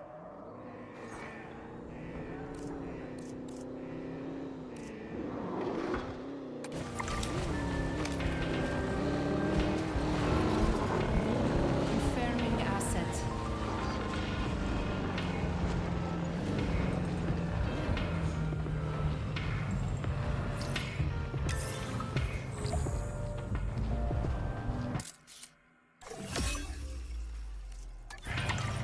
What a photo! Oh, I'm printing out a copy of that one for my wallet. Oh, they grow up so fast. Okay, we need to make sure that our guests have a good view of these little miracles, too. Ah, yes, the three most important days in any life.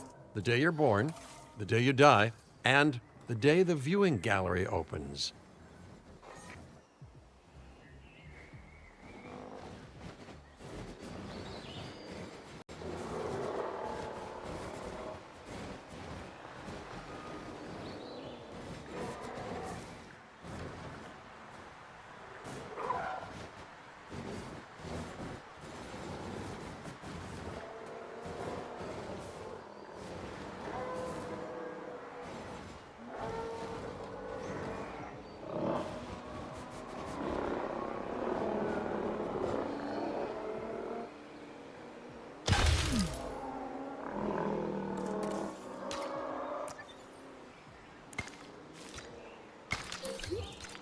Ladies and gentlemen, we have added a new viewing gallery ready for you to observe our magnificent animals. Uh-oh. The juvenile is unwell. That's the trouble with having an undeveloped immune system, I guess. Good lord, it's Cabot Jr. We've barely had any time together. You've got to do something, Doc. It doesn't seem serious to my eyes, but it does need investigating. We'll need a paleomedical facility to do so. You can choose an MVU team and ride alongside them, or give them a task to diagnose whatever is ailing that juvenile. Let's find out what's wrong as soon as possible.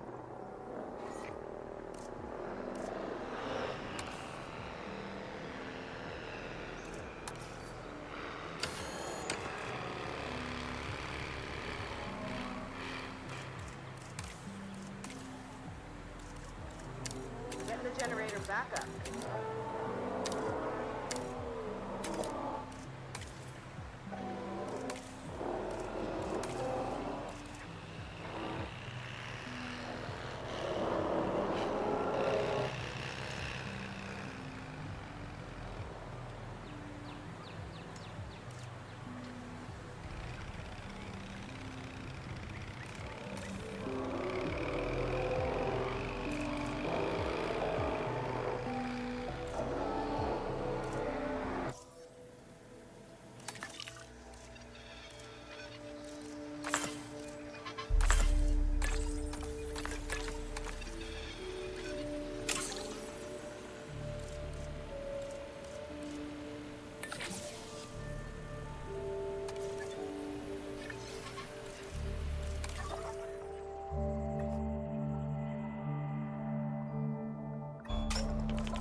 assuming control.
All right, well, we've done the scan. So, what's wrong with my prehistoric little ray of sunshine?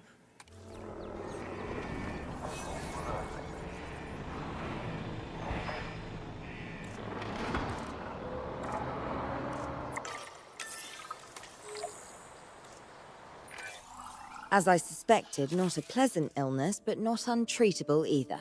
Have your scientists research the cure, then use an MVU team to deliver that cure via DART. Sounds like a plan. I just hope that Cabot Jr. is better with needles than I am.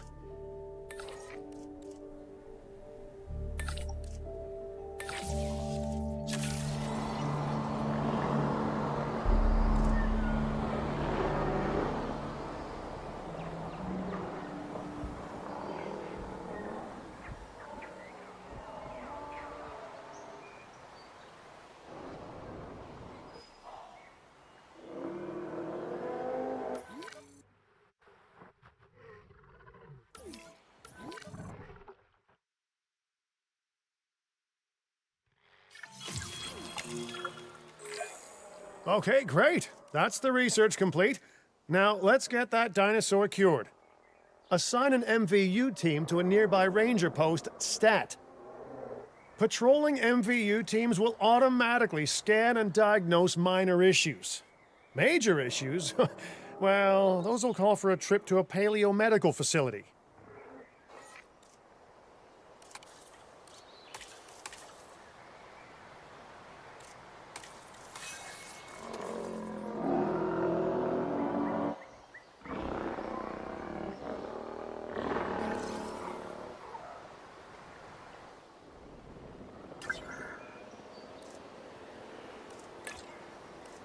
Sure thing.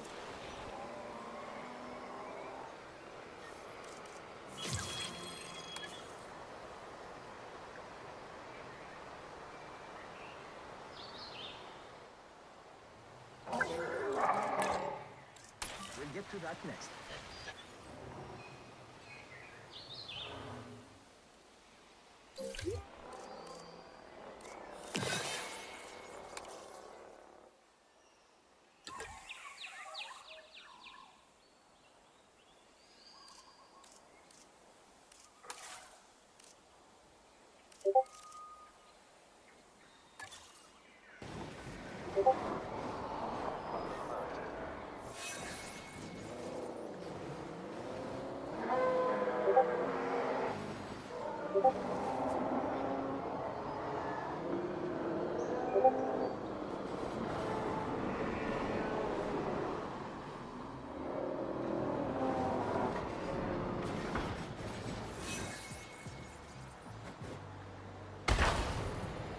Ladies and gentlemen, our restroom is now open to use for whenever nature calls.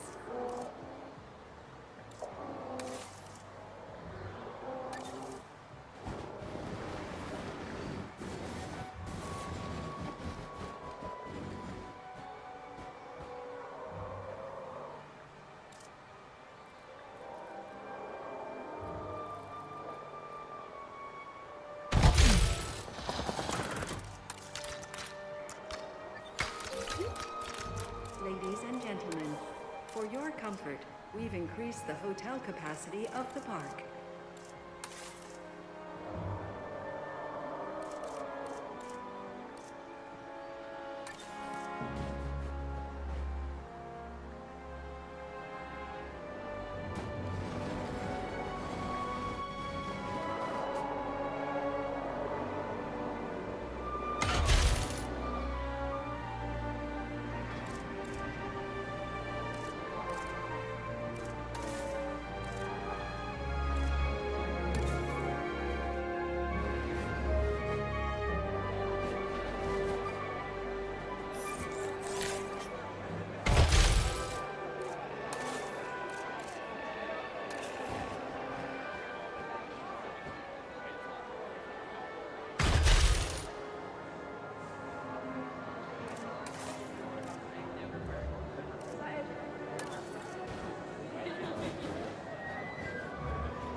been successfully completed.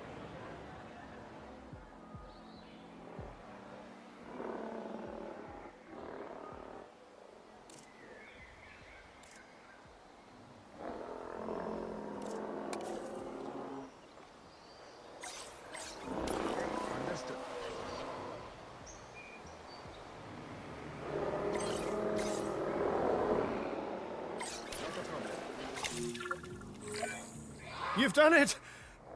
Huh. You know, I was worried there for a second, but Cabot Jr. is completely cured. Needless to say, thank you. Really, thank you for taking care of them. Wait a second. You're kidding. Is that Bob? Oh, how I have missed that man. We worked together for years, Finch. My name is George, but Lambert's fine. Dr. Dua told me about Den, and about the juveniles. She suggested the security sector should advise. A perfect time for you to join us, Mr. Lambert.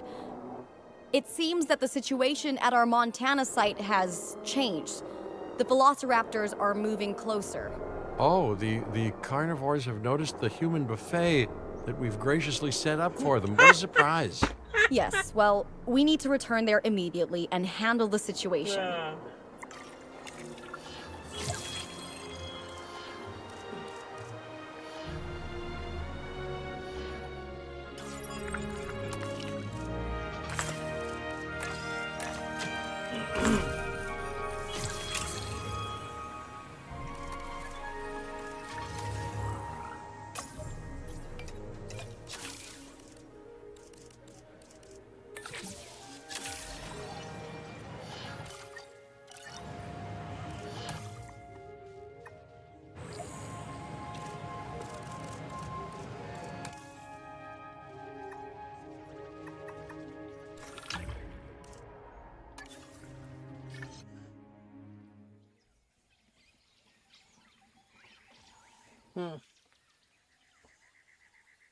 Back to Montana.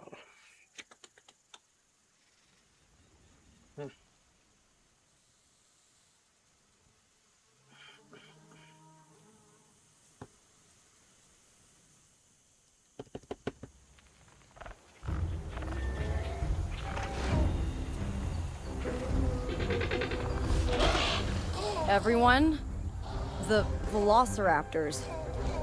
What are they doing? The inevitable, their biological imperative, you know, they're hunting.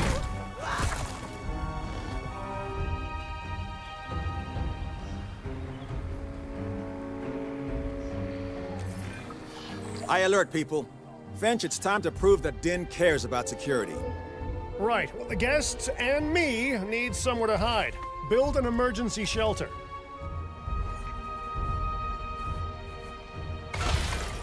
A fine-looking hidey hole there. And now open up the shelter to put out the alert.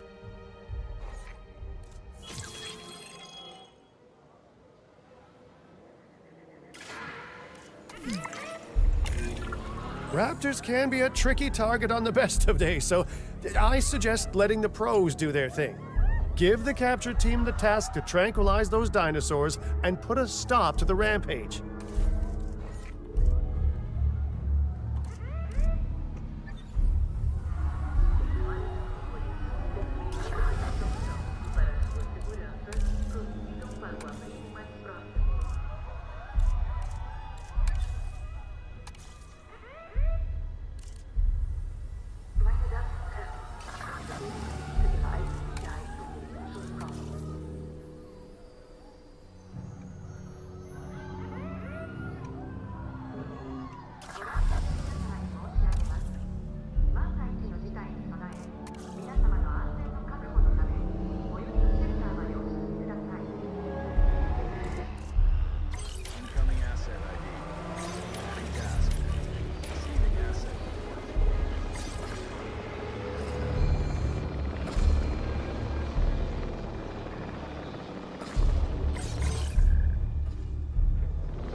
Right. Those dinosaurs won't be waking up anytime soon, but we better have an enclosure ready for when they do. We do have a half-built enclosure on site that'll probably do the job, if you can, finish it up. We're just talking about this one. We should power those fences with a generator. If an animal tries to escape, it could hurt itself or even your guests. A light shock, however, will act as a gentle deterrent. Yeah, listen, you can call me paranoid or, more accurately, justifiably nervous, but I'm telling you, those generators tend to run out of juice at the very worst of times. Don't we all? But no, I don't want dinosaurs getting out either. Worth making sure that the generators are in range of a maintenance post so our maintenance team can keep an eye on them. When the enclosure is ready, give the order to transport those sleeping meat eaters into it. I'll leave it in your capable hands, okay? Take as long as you need, but not too long. Even sleeping carnivores make me nervous.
Whoa, wait a minute. No. Fuck!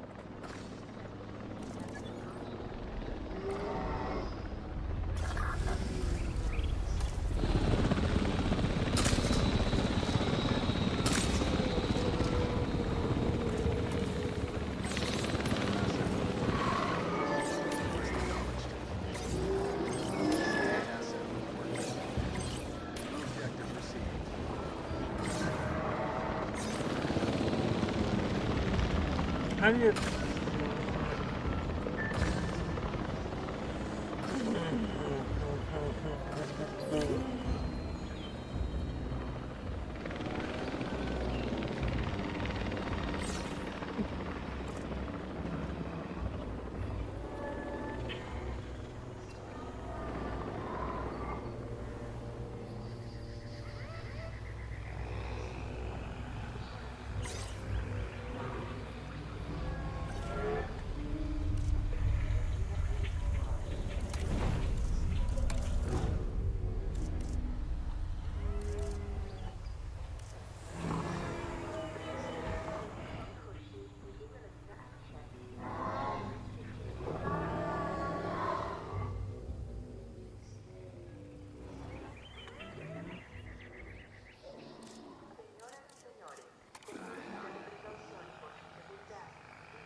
Hold on. How do you...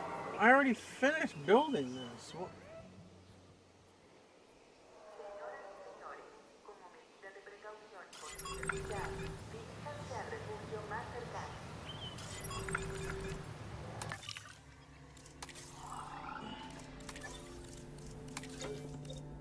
Ugh.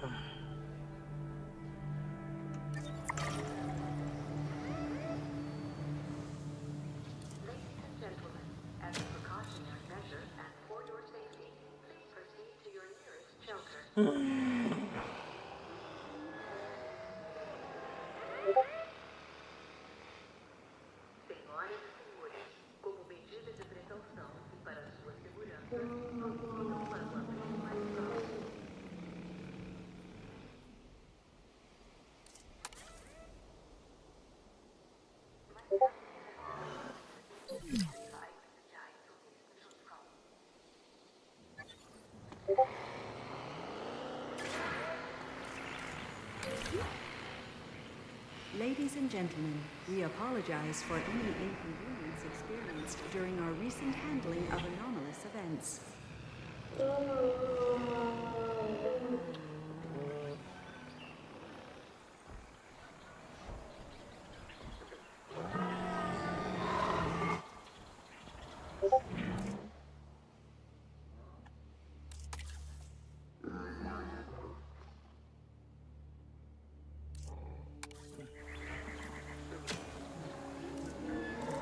I don't know how to teleport them.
get it.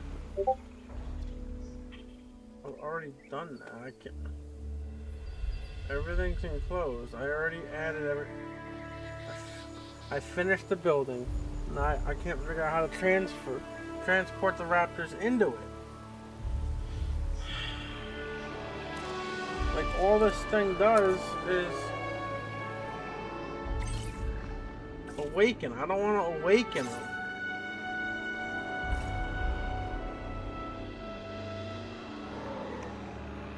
Jesus Christ.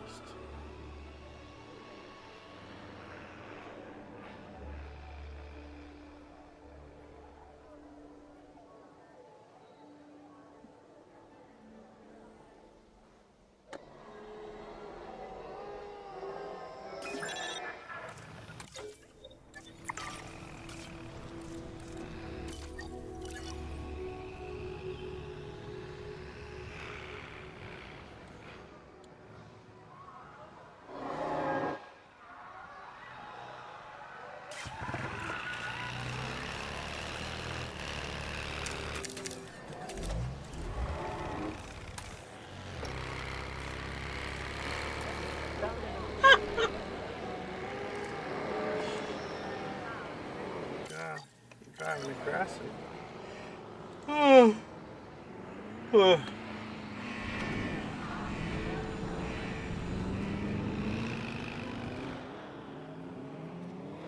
Just pissing me off.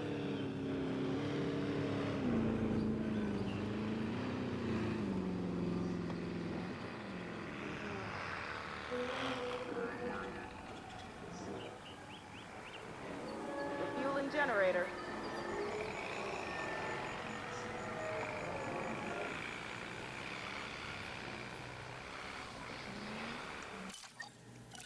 Whoa!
Power will be back soon.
Use the transport tool.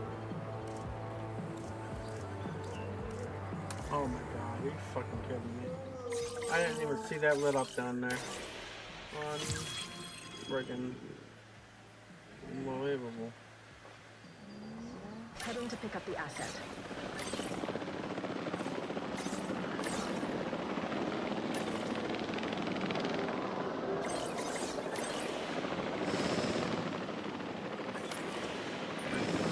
Good work. Now wait All for the that delivery time, to end really? and confirm they're all It enclosed. didn't even. Oh.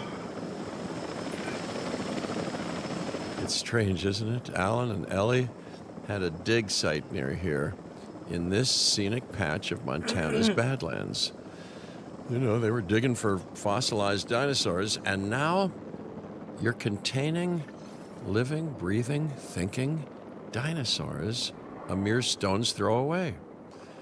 Wow, it's really, it's poetic in a vague sort of sense, and deeply terrifying in a more specific sort of sense.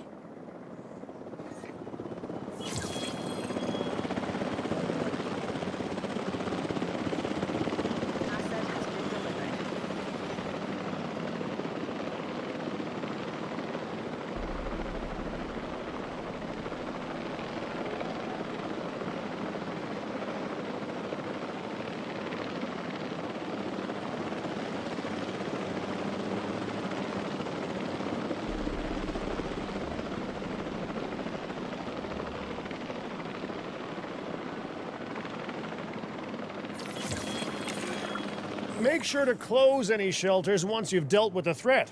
After all, guests aren't likely to spend money while they're busy hunkering down. Although a bunker gift shop isn't a bad idea. Huh. Nice job dealing with those raptors. Vicious and intelligent carnivores don't tend to mix well with guests. Vicious and intelligent they may be, but those velociraptors deserve as much support as any other dinosaur. A feeder that gives them an outlet for their hunting instinct would be particularly beneficial. Better the goats than us, is what you mean to say.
Ladies and gentlemen, We have added a new viewing gallery, ready for you to observe our magnificent animals.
Acknowledged.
Now that they're enclosed, those raptors will actually be boosting the site's appeal. And more appeal means more guests, so it's good news in my book. Guests will actually need to be able to see the raptors to be impressed by them, but that's why we build viewing galleries, right? Huh? Dinosaur appeal is great, but dinosaur visibility is what will actually sell tickets. Improving visibility with attractions like the viewing gallery is an important step if we actually want to make a profit here. And you do want to make a profit, right? I'd rather like to revisit our Corythosaurus. They needed males in the herd to thrive, and thanks to Dr. Baldera, that's exactly what we can provide them with. We just need enough genome to begin synthesis. We will need an expedition center to organize gathering the appropriate genetic material. Then, once we have processed the fossils in the science center, we can synthesize the males in a hatchery.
I think once that timer runs out, 17 seconds, I think I'm gonna pause on this game and do something else.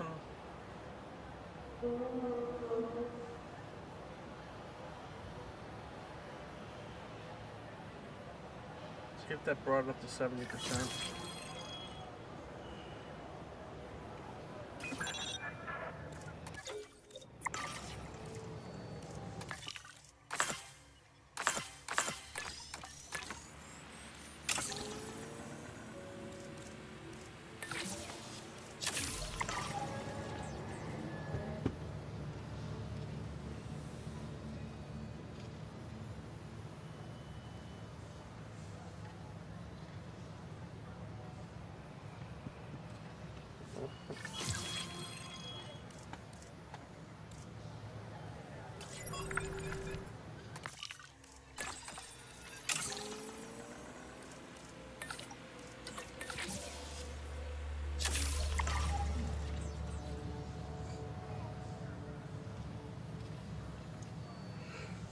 Did I get anything from the Cory thingy?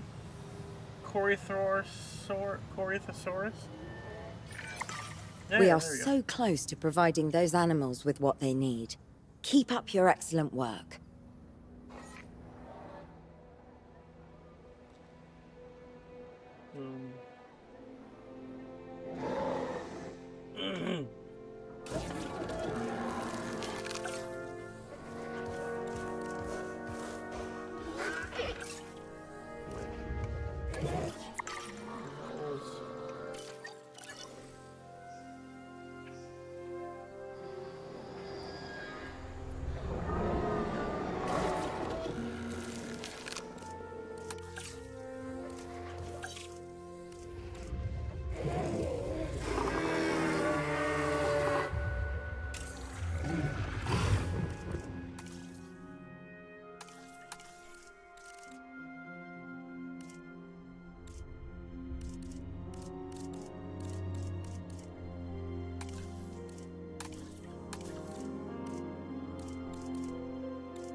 Synthesis proceed.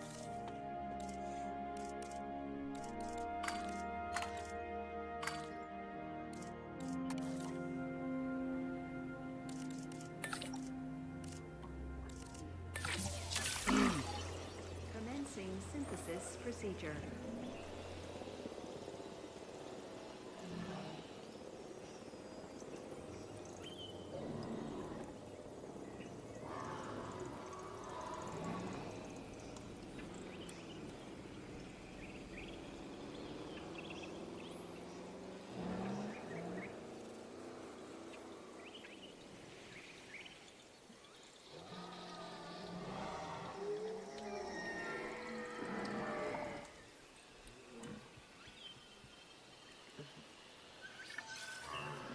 Synthesis procedure complete.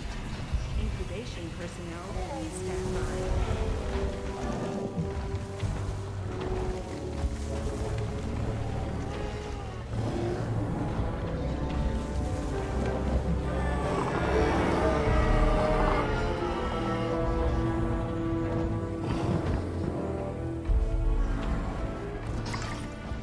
Ladies and gentlemen, we are pleased to welcome a Corythosaurus to the park.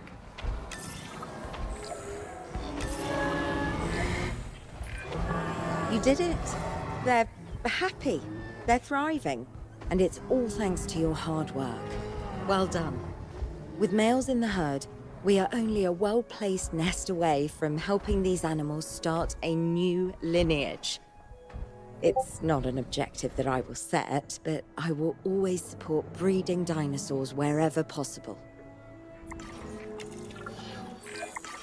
We've done a fantastic job taking care of the dinosaurs so far, and that's great. Really great. But maybe it's time we take as much care of our bottom line, eh? You see, our guests need caring for just as much as our animals. They need hotels to sleep in, restrooms to answer nature's call. A comfortable site draws in more guests, and I'm very much a people person. I'm especially a people with spending money person.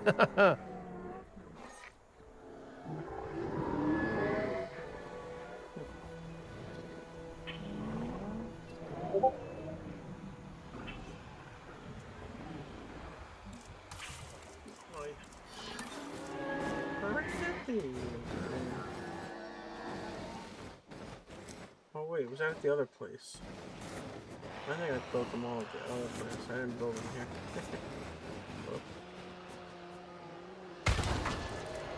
Ladies and gentlemen, our restroom is now open to use for whenever nature calls.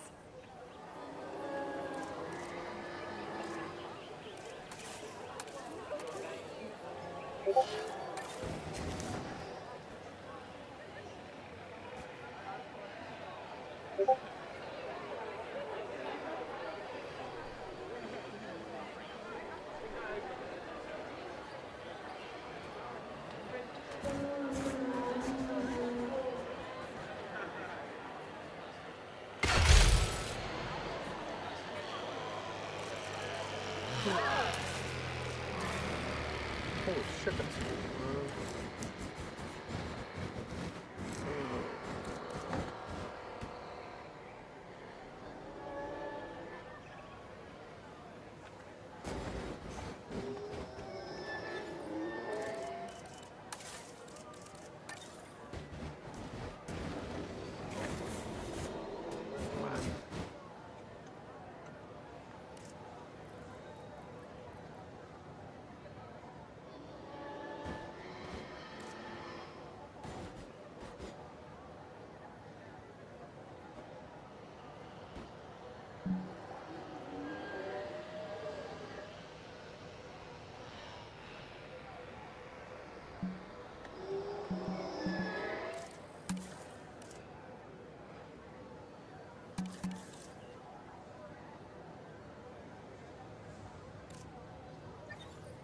mine.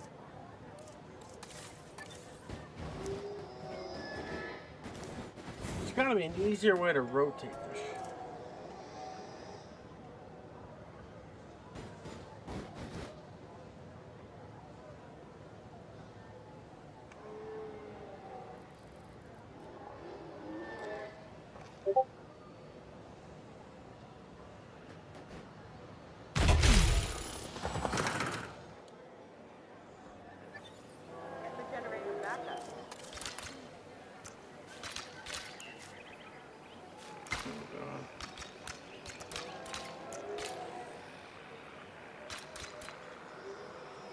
Oh no.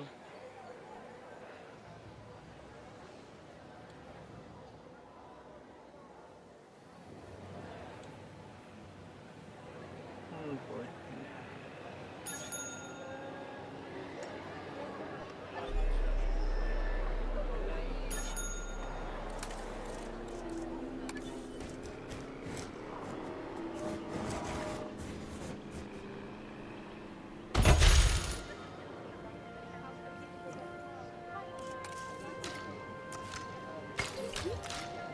Ladies and gentlemen, for your comfort, we've increased... Looking good so far. FYI, we've got number crunchers behind the scenes collecting info on the site's appeal, how guests are feeling, and my favorite bit, our amenity sales. Take a look.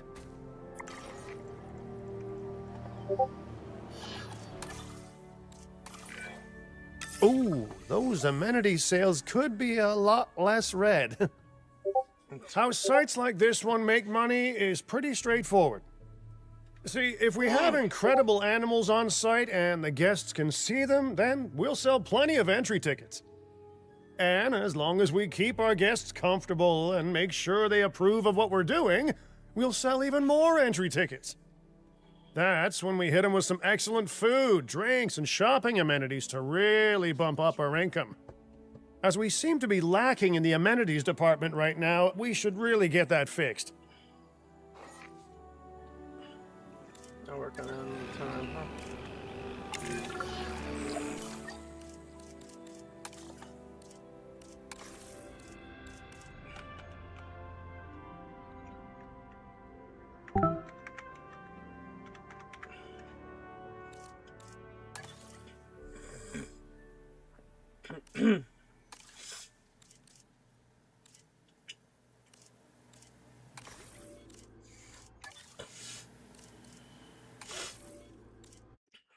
All right. We'll be back in a little bit for something else, I guess.